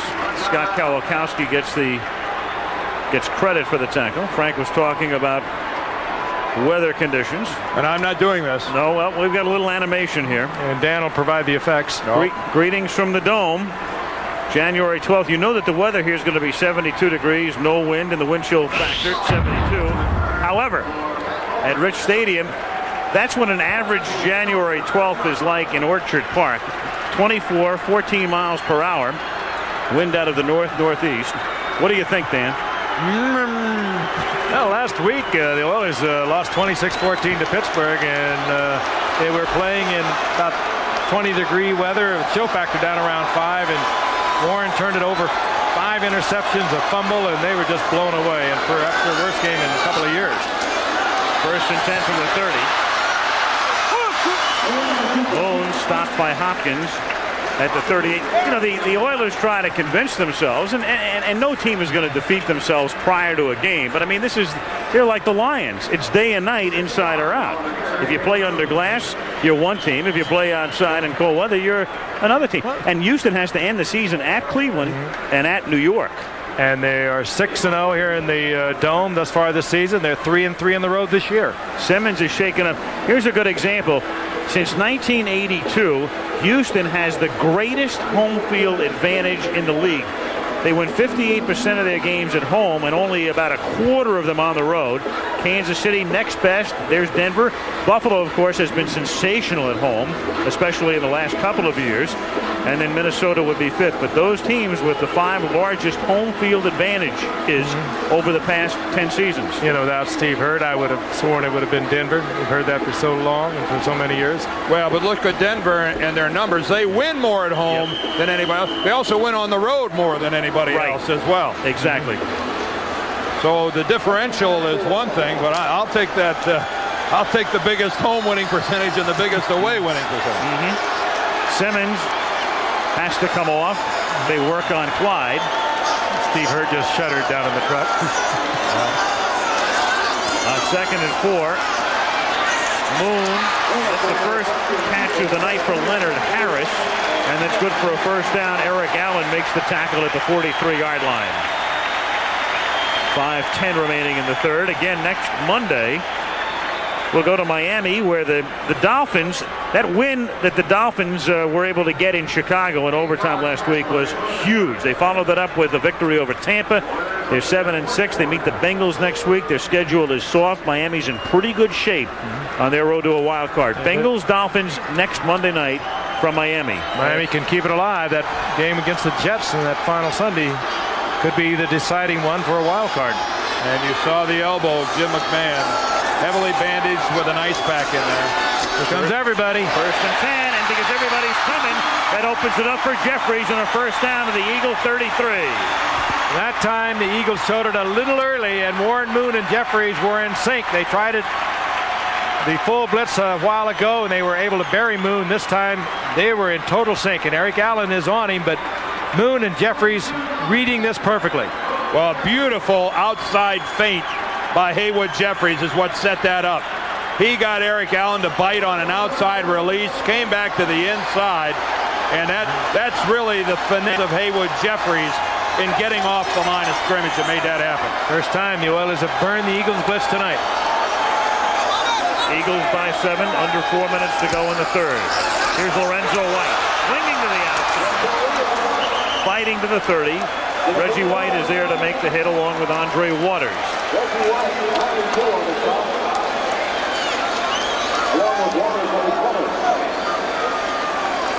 Lorenzo White out of Michigan State. It used to be a plethora of riches in the backfield here.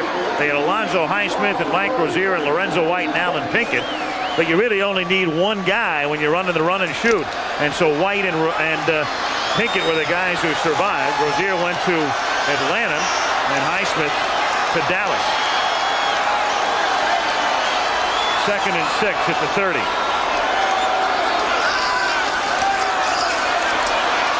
Moon, and that's through the hands of the intended receiver, Tony Jones, little Tony Jones at 5'7". And that's That's generous. I mean, that's generous at 5'7". Tony might be closer to 5'5". And he bulks out in the program at 139 pounds, if you can believe that. He is not the same body type as Eugene Seal. He is small and yet frail. But he can fly. Everybody down in Austin, Texas knows that, who watched him during his career at Texas with the Longhorns. 3rd and 6 for the Oilers at the 30. 3 minutes to play in the third. 10-3 Phillies. Draw. White has to get to the 24, and he stopped at the 30. And now you're looking at a 47-yard field goal attempt. Jerome Brown with the tackle. And the crowd here at the Astrodome becoming a little hostile, a little restless. Hi, Mom, in Kansas. The boos are beginning to come more frequently, and they gave a pretty good round there at that call on 3rd down. The fascinating part about how good this Eagles defense is that they don't have an offense that really gives them a rest, gives them a break. And they just stay right up to the top week after week. Del Greco from 47. He made a 42-yarder earlier, and this one is good. Played the hook, didn't he? Yeah. Looks like a touring pro. Play that draw. He got it. Del Greco is 2 for 2, and the Oilers draw to within 4.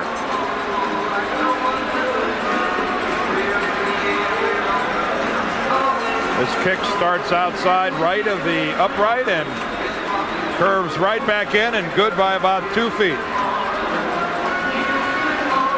There's quite a picture. There it goes. And as we hear in the background, the never-ending battle between Houston and Miami as to who really owns that song. Next week we'll be in Miami. We'll find out. We heard it one night here in '78, one of the great games ever played on Monday Night Football, when Earl Campbell ran for 200 yards and Greasy had one of the greatest nights of his career. The Oilers winning 35-31, and these fans were, it's when it was all born. They just went bonkers that night. I'll say one thing about this song. It sure beats the tomahawk chop. I'm just about da-da-da-da. Well, everyone's doing it now, right? Yeah, really.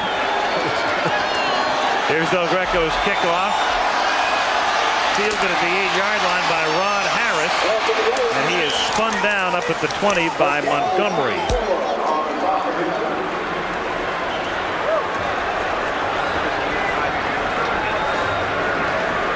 I'll tell you, we have heard some hitting here tonight.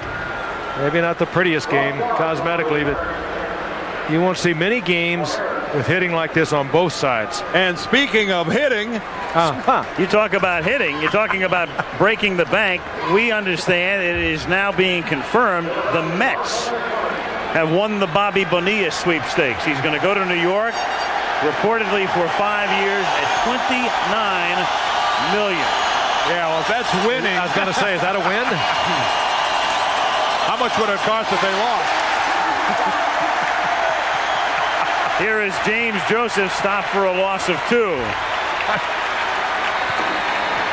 29 big ones. 29 large, 29 big ones. Puts him right up there in the Patrick Ewing category, doesn't it? Wow. Well, you have to say this on behalf of Bobby Bonilla. If the old adage comes true that good things happen to good people, he's living proof of that. I wish more people brought the enthusiasm to their job that he brings to his.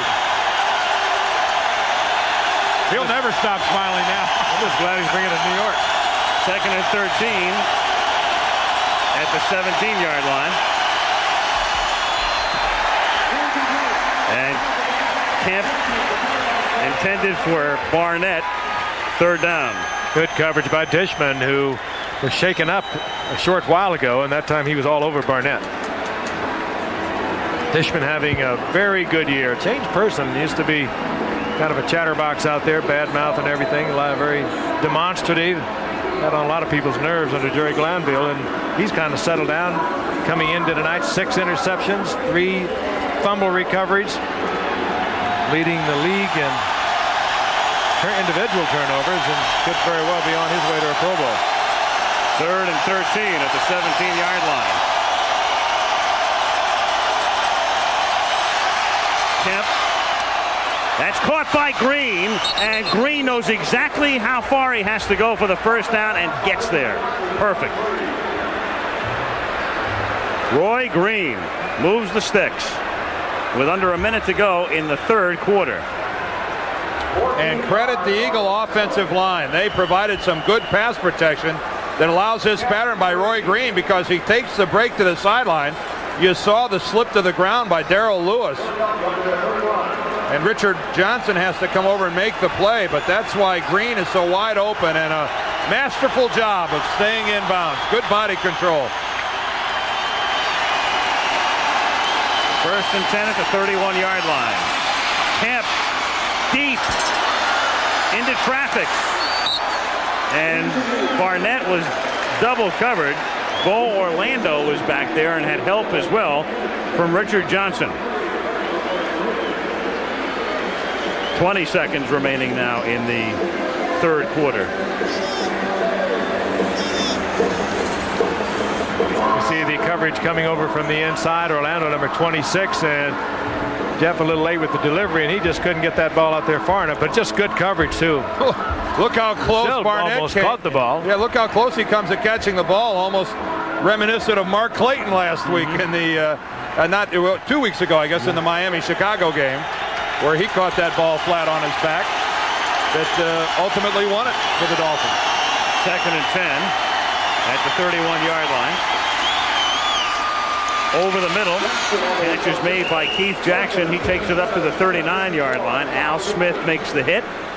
That's going to end the 3rd quarter. And smart of the Eagles here, guys, to start utilizing this guy, Keith Jackson. A good target for a quarterback like Kemp. End of the 3rd quarter. 10-6 Philly. Back we come with Monday Night Football after this word from our ABC station. To the great plastic pimple on the plains. It was a marvel when it first went up. It was. First down, or 3rd down and 3 for the Eagles as we start the 4th quarter. And Kemp throws, and that's incomplete. He threw it behind Keith Jackson. And Philadelphia is forced to kick. 6 seconds into the 4th quarter, and Philly on top 10-6. And we can remind you that Sunday at 4 Eastern, 3 Central and Pacific, top players from the PGA and Senior Tours team up with the LPGA stars. $1 million at stake. It's the J.C. Penney Golf Classic right here on ABC.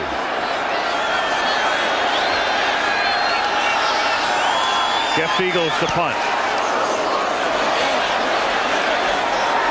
Pat Coleman at the 19. And he's out of bounds at the 25-yard line. A 6-yard return. And that's where the Oilers will begin their first 4th quarter possession. 14:44 left in regulation. Philly on top 10-6. That's right. We were all 17 years old when this game began. We do need a shave by the time this one's over. 10-6, so here we are. That's it, Al. Fix that hair. The impersonators. Working on the eyeliner. First down from the 26-yard line as Moon throws incomplete, intended for Haywood Jeffries. Evans covering, and let's take a look at the numbers through 45 minutes of play, including many turnovers for the Oilers, 4 of them. Well, and this makes 10 in the last 2 weeks. They had 6 turnovers last week, 5 Moon interceptions, and 1 fumbled center exchange. And to think that they are trailing by only a point a turnover, that's pretty remarkable.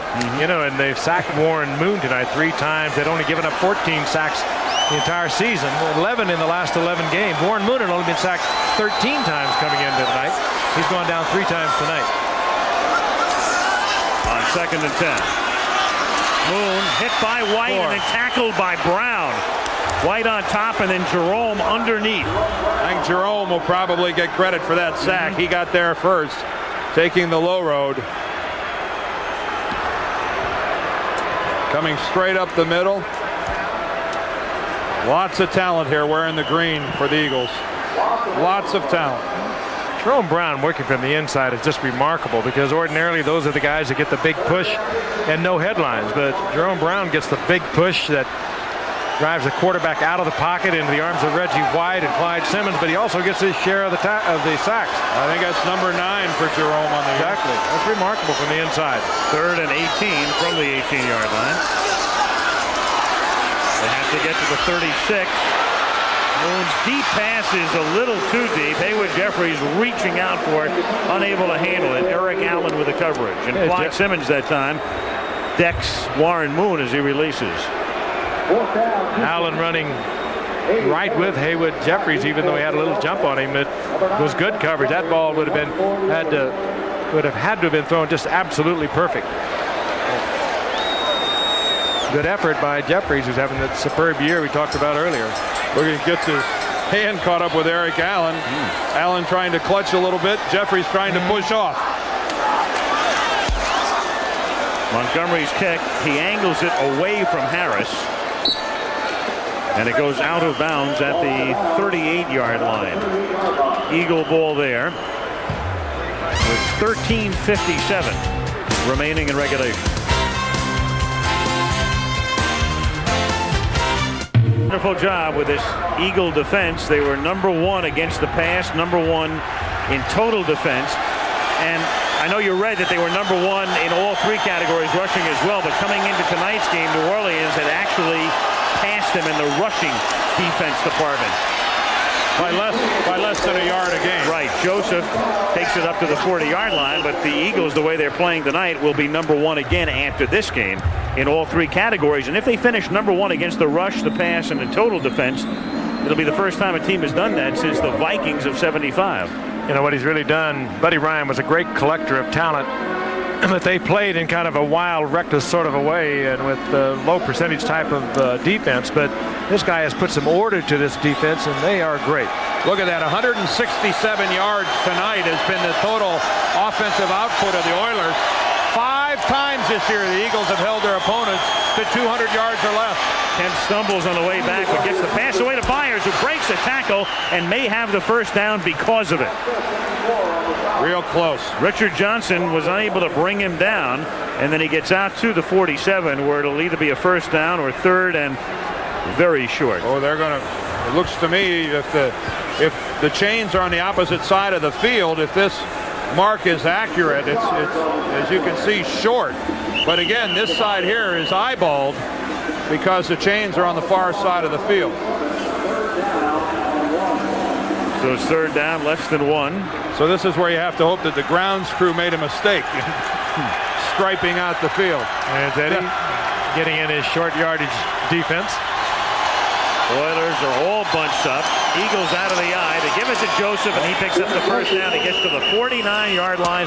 1st and 10, Philadelphia. That's how you make sure there's no measurement. James Joseph, 6 foot, 222-pound rookie, 7th round draft pick. Now he's coming off, grabbing at his left leg. And that'll bring on Heath Sherman. Well, Sherman wasn't really expecting to play tonight. Richie Kotite playing to play Joseph and Byers exclusively in the backfield. And Bubba McDowell is also hurt. It has been that kind of a game. It's been a bruising game all night long. Some poking and some stroking going on out there tonight. Always like that with the Eagles. It's never pretty to watch, and they make other teams, even the glamour teams, play a little ugly.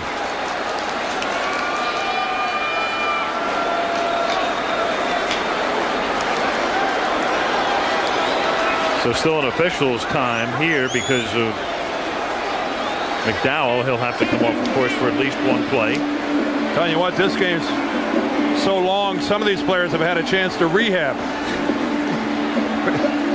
I think Bubba McDowell is trying to check his area code, see which one he's in. Some of these hurt guys might be better by the time it's over.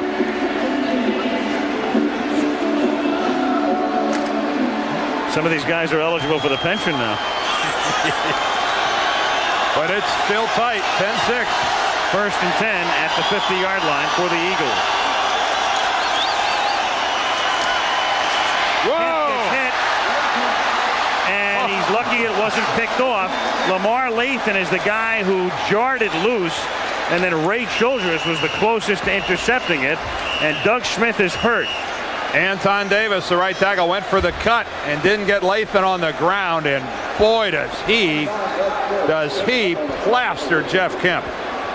Not one of the better moves by Anton Davis against a very agile linebacker. The kid has really played a pretty good game at right tackle. Yes. I mean, he has, particularly on the run blocks, and he hasn't been getting a whole lot of help. But here it is, the closest to you. Watch Davis come back and go for the cut right there. But Lathan doesn't go down. He gets his hands on Davis, stays upright, and wow, that's hitting a quarterback at the opportune time.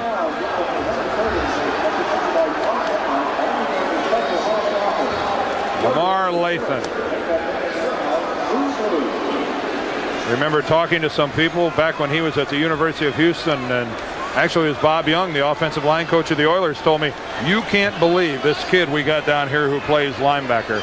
He is the most athletic human being I have ever been around in my life. What does he run, 4.5 for the 40? 4.5 or even a 4.45. And keep in mind, this is a guy that weighs 250 pounds. Unusual guys, you see, he shampoos with Gatorade.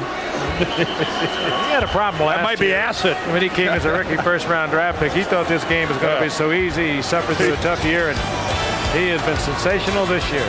He's so tough, that might have been battery acid. James Joseph trying to get loose. Twisted left ankle.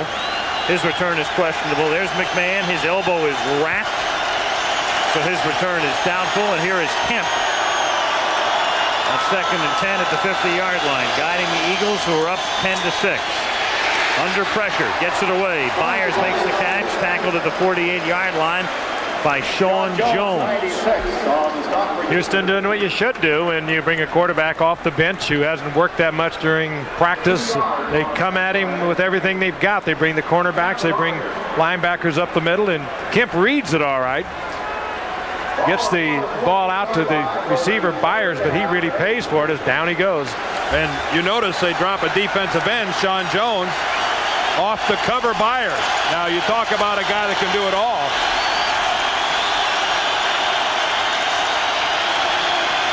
Third and 8 from the 48-yard line. Kemp rifles one. It's caught at the 39. That's a first down. Fred Barnett with the reception. Again, working on Richard Johnson, and Kemp with a good, strong delivery to get the first down. Jeff Kemp looking good tonight. He had a rough go in that game against San Francisco when he was knocked out with a concussion. Now Barnett tries to back up Johnson, but Johnson's got help deep. And a good play by Barnett coming back to the ball so that Johnson couldn't step in front of him. Good work between Kemp and Barnett. 1st and 10. Barnett, meanwhile, just limped off. Green comes in. He's at the bottom of the screen. Calvin Williams at the top. Keith Sherman, the running back. Sherman dragged down by Lathan as he gets to the 31-yard line. That's a pickup of 7. Interesting when you talk to Rich Kotite about Heath Sherman, a little concerned about the way he runs. He's built very low to the ground, and he runs almost like he's falling down. Buddy Ryan, when we talked to him a year ago, loved that about Heath Sherman. He liked the fact that he almost looked for somebody to hit. He's about a 205-pounder to be. He just runs right off the deck. And it's caused some concern for Rich Kotite. As we look at the Houston Oilers that is down, that's Al Smith. They have got a cramp. And he's a very key man, the middle linebacker. His place taken by Eugene Seal. Barnett is still on the Philadelphia sideline at 2nd and 3 at the 31-yard line. And they give it to Byers, and he gets ridden down by Sean Jones, short of the first down. That's going to set up a 3rd and about 1.5 yards with 9:25 to go in regulation.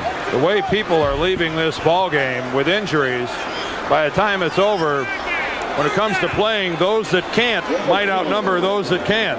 I mean, there are multiple injuries on both sides, and it is indicative of the type of game it has been physically. This has been one of the hardest hitting ball games I've been around in a long time. And it is a cramp in Al Smith, the middle linebacker's leg, and they're looking at him. But, you know, and Houston came into this game with 6 or 7 walking wounded that hadn't worked much all week long. And they've lost a couple tonight. There was McMahon on the sideline, and we have seen the Eagles 3 times on Monday Night Football this year, and Jim McMahon has only been around at the end of one of those games. We saw him hurt the knee trying to run out of bounds in Washington at the end of September, and now tonight the bad right elbow forces him out. And the Eagles take a timeout to discuss 3rd and 1.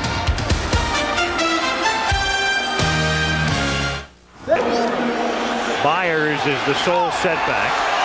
Barnett comes back into the game. He's to the left, Williams to the right. Maurice Johnson in the slot to the left, and that's Johnson in motion. And they're going to throw on 3rd and 1. And the catch is made at the 24-yard line for a first down by Calvin Williams. Oh, that's showing a lot of confidence in Jeff Kemp. 3rd and short yardage, you go up on top, you get it to Calvin Williams, and even with that, you can see Dishman laying way off of Williams. He almost gets back, however, but Kemp fires it in for the first down. Well, everything had to work for Jeff there. He had penetration. He had to throw between defenders. Dishman was coming back into it, and it was a good catch by Williams. Coming into the game, the Eagles were worst in the league in converting 3rd and 1, but they just converted a huge one there. Keith Sherman takes it to the 22-yard line. Under 8 minutes to go. The Eagles on this drive have converted 3 third-down plays. And now you're into the area where kind of everyone in that huddle is saying, let's hang on to the football, because Houston's going to be going for the strip as the Eagles have moved back into field goal territory. The Eagles this season have not rushed for more than 3.7 yards in any one game, but tonight, 4.3. 90 yards, 21 carries. One of those big carries was that 24-yard run by James Joseph on the only touchdown drive of the game. 2nd and 8. Here's Byers. And he turns nothing into a little something as he takes it to the 21-yard line. And again, the Eagles are confronted with a 3rd down here. It's going to be 3rd and roughly 7. That was a little fake pass. It looked like it was going to be a fade to the outside receiver and a little quick draw. And unfortunately, Houston didn't have a chance to react to the first fake. Here's a little fake pass. And the defenders are all tied up. They didn't even have a chance to react to it.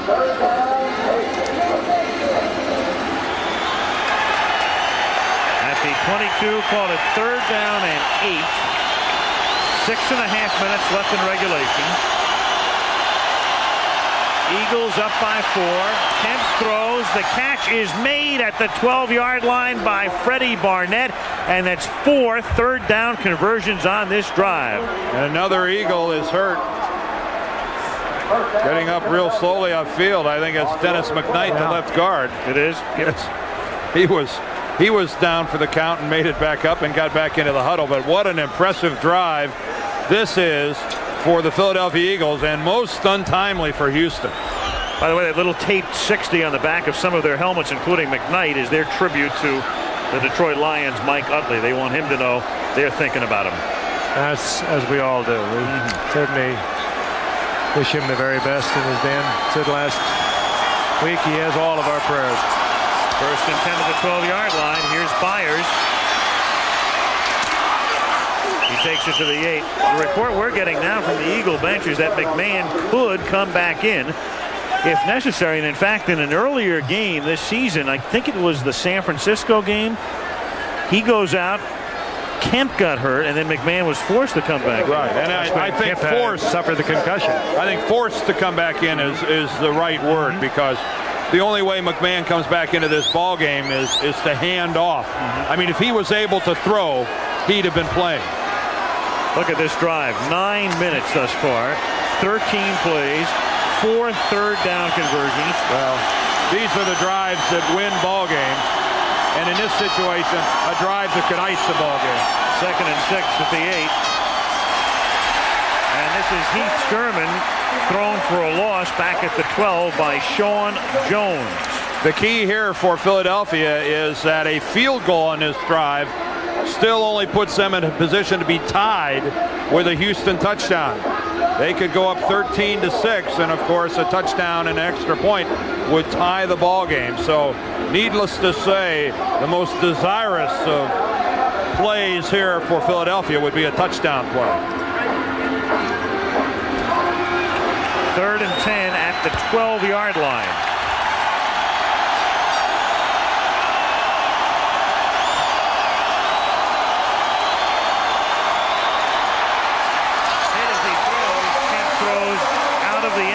Keith Jackson, the intended receiver, and Lee Williams, who came from San Diego.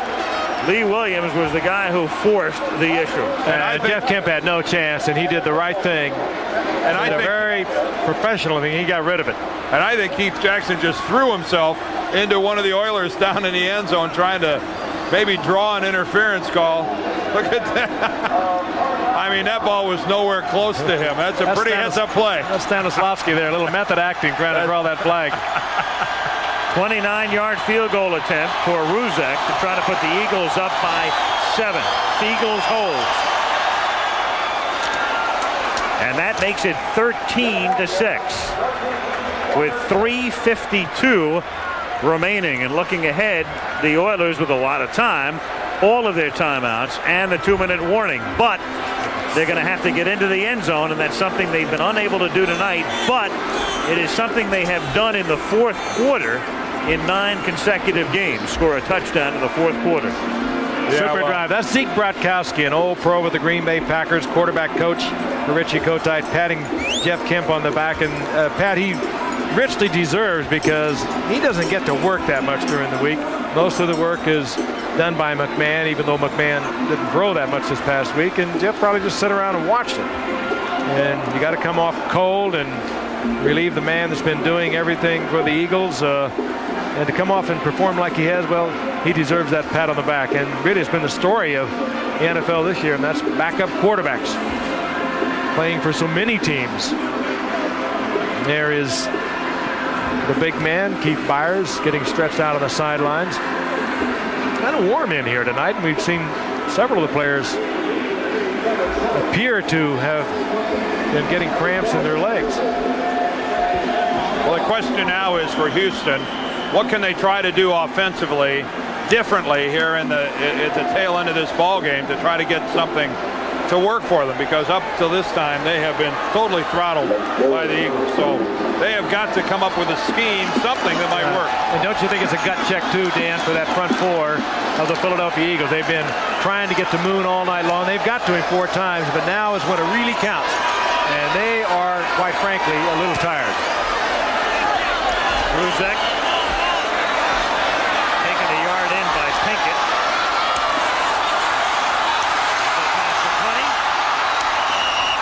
And taken down at the 31-yard line. A good run back for Alan Pinkett.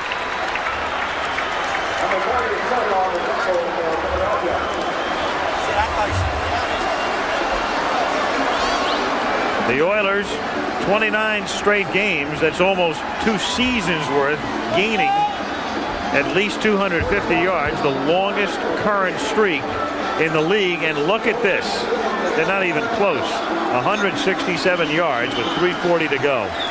This man can put it in the end zone quickly. He's had a rough night, but going against the #1 defense, you might expect that. Now, again, it's going to be gut check for Philadelphia. They're going to have to get in Warren Moon's face, or he's going to move it down the field. 1st and 10 at the 29. They've got Lorenzo White in behind him. White stays in the block. Moon throws a wobbler that is nearly picked off by Allen after it was deflected. Intended for Ernest Givens. 2nd down. Moon getting a little pressure. Probably had to release it just a little before he wanted to.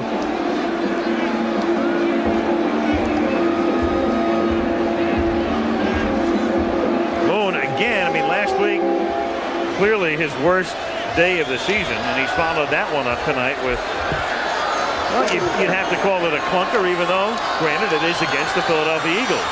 But still, probably his second worst game of the season. Last week is sort of self-induced. Tonight is Eagle-induced.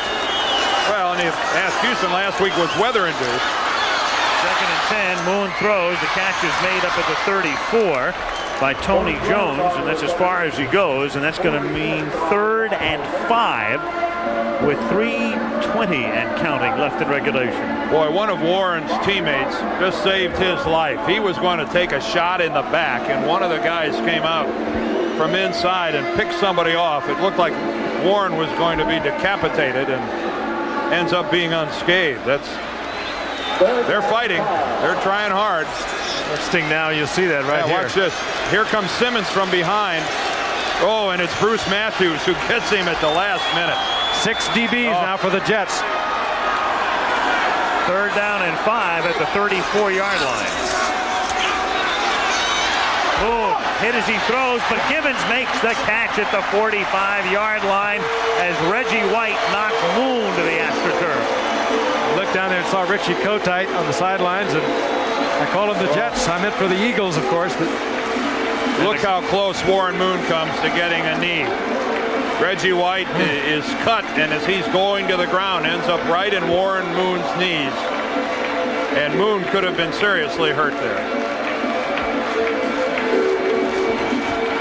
Ball at the 45. Watch Reggie White here coming in. There's the cut by Williams, and look at Moon twisted around. 1st and 10 at the 45-yard line.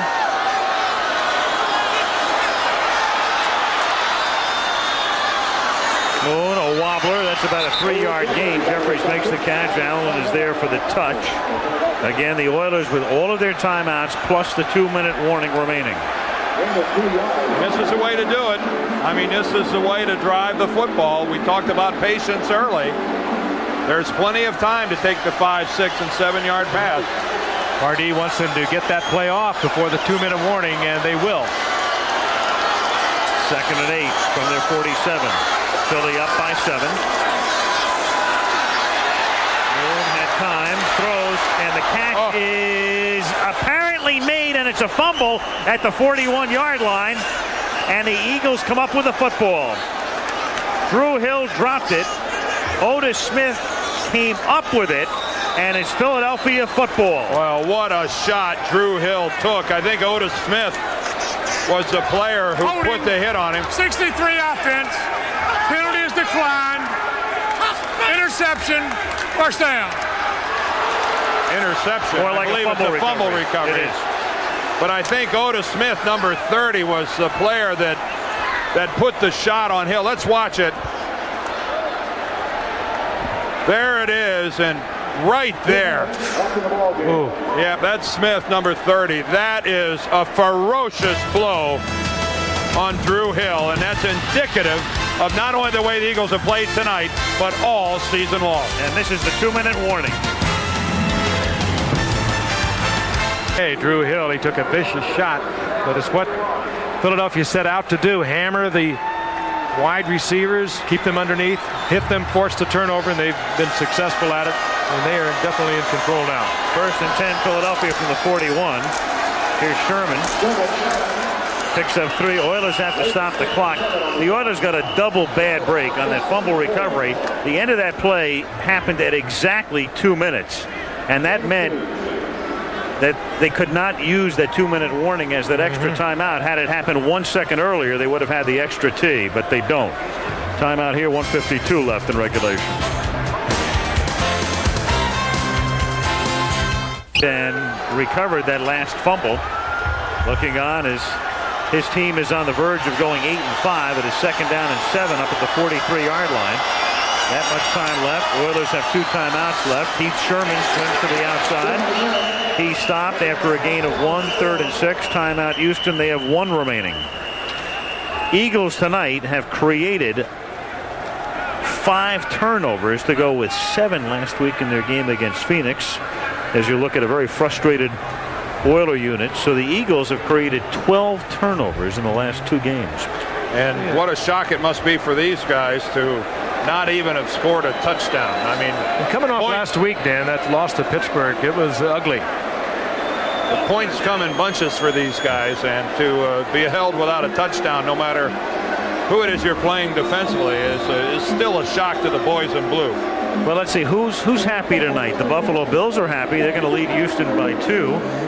The Giants and the 49ers are not too happy. It's such a scramble now for the wild card in the NFC. As we said before, 10-6 probably gets you home. 9-7, and you may be out.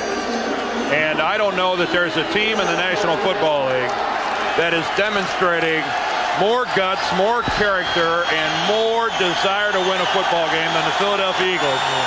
After, what they have had to battle through since they lost Randall Cunningham in Green Bay on opening day. I mean, well, that's so true. What a tribute to Richie Kotite. 3rd and 6. They need a first down, and that would wrap up the game, and they don't get it, so the Oilers can take a timeout, and they're going to get the ball after a punt. So Pardee team will get the ball back. Of course, what they'll also try to do is block the punt with 1:33 remaining, and that's the last Oiler timeout. Yeah, well, I wonder how many Oiler receivers are volunteering to go downfield and catch one over the middle.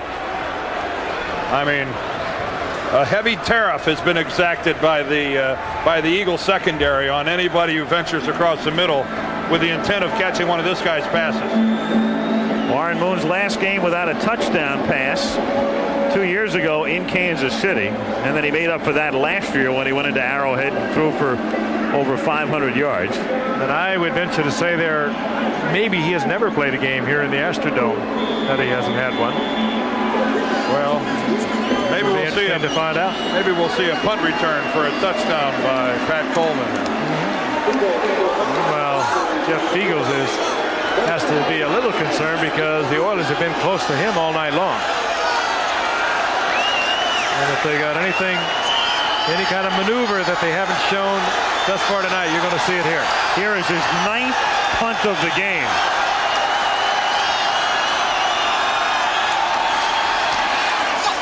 It's a low kick. And it's angled out of bounds. And so the Oilers are going to have to go 77 yards from the 23 and get it in without a timeout and 1:27 remaining. And that's a smart play by Fiegels. Don't kick it where a return can beat you. That's heads up play. Sacrifice a few yards off your average, and don't run the risk of a big play. When's the last time you saw a team win a game after their punter had kicked it 9 times? Yeah, really? Probably it was Philadelphia with Reggie White and his defense out there. Yeah. Reggie on the sidelines, they all got together, and you could just hear them saying, "We got to do it one more time, guys."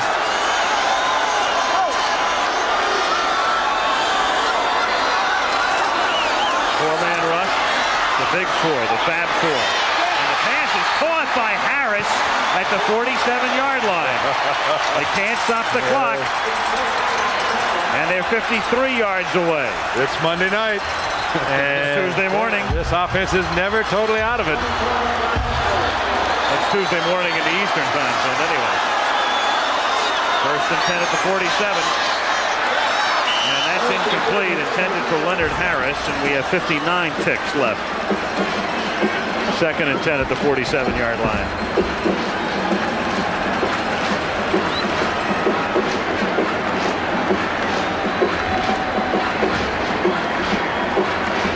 Philadelphia trying to make it 5 straight. Pardee's team is on the verge of losing its 2nd straight. Eagles with 6 DBs. They've stayed pretty much with the 6 defensive backs after having changed up so much during the course of the game, but they've stayed pretty much with the 6 defensive backs here in the 4th quarter. 2nd and 10. Moon pass. Givens at the 38, tackled by Smith. That's another first down. Going to make it exciting, aren't they? They sure are.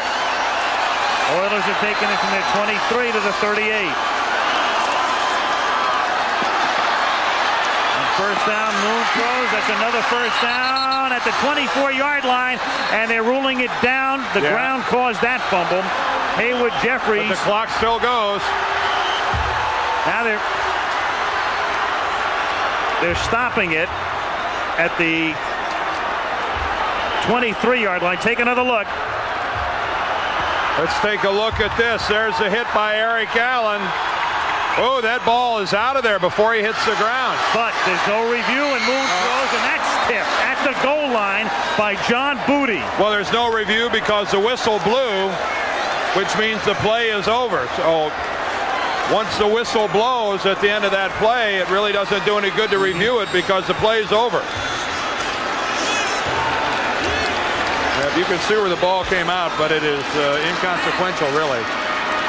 But Warren Moon now with 13 seconds has little choice but to throw this ball into the end zone. He should get 2 shots at it. Second down at the 24.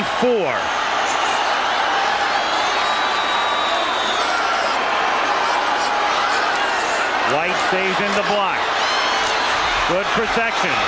Too deep. There's one of the two. Good coverage. Seth Joyner then finally got to Moon as he released.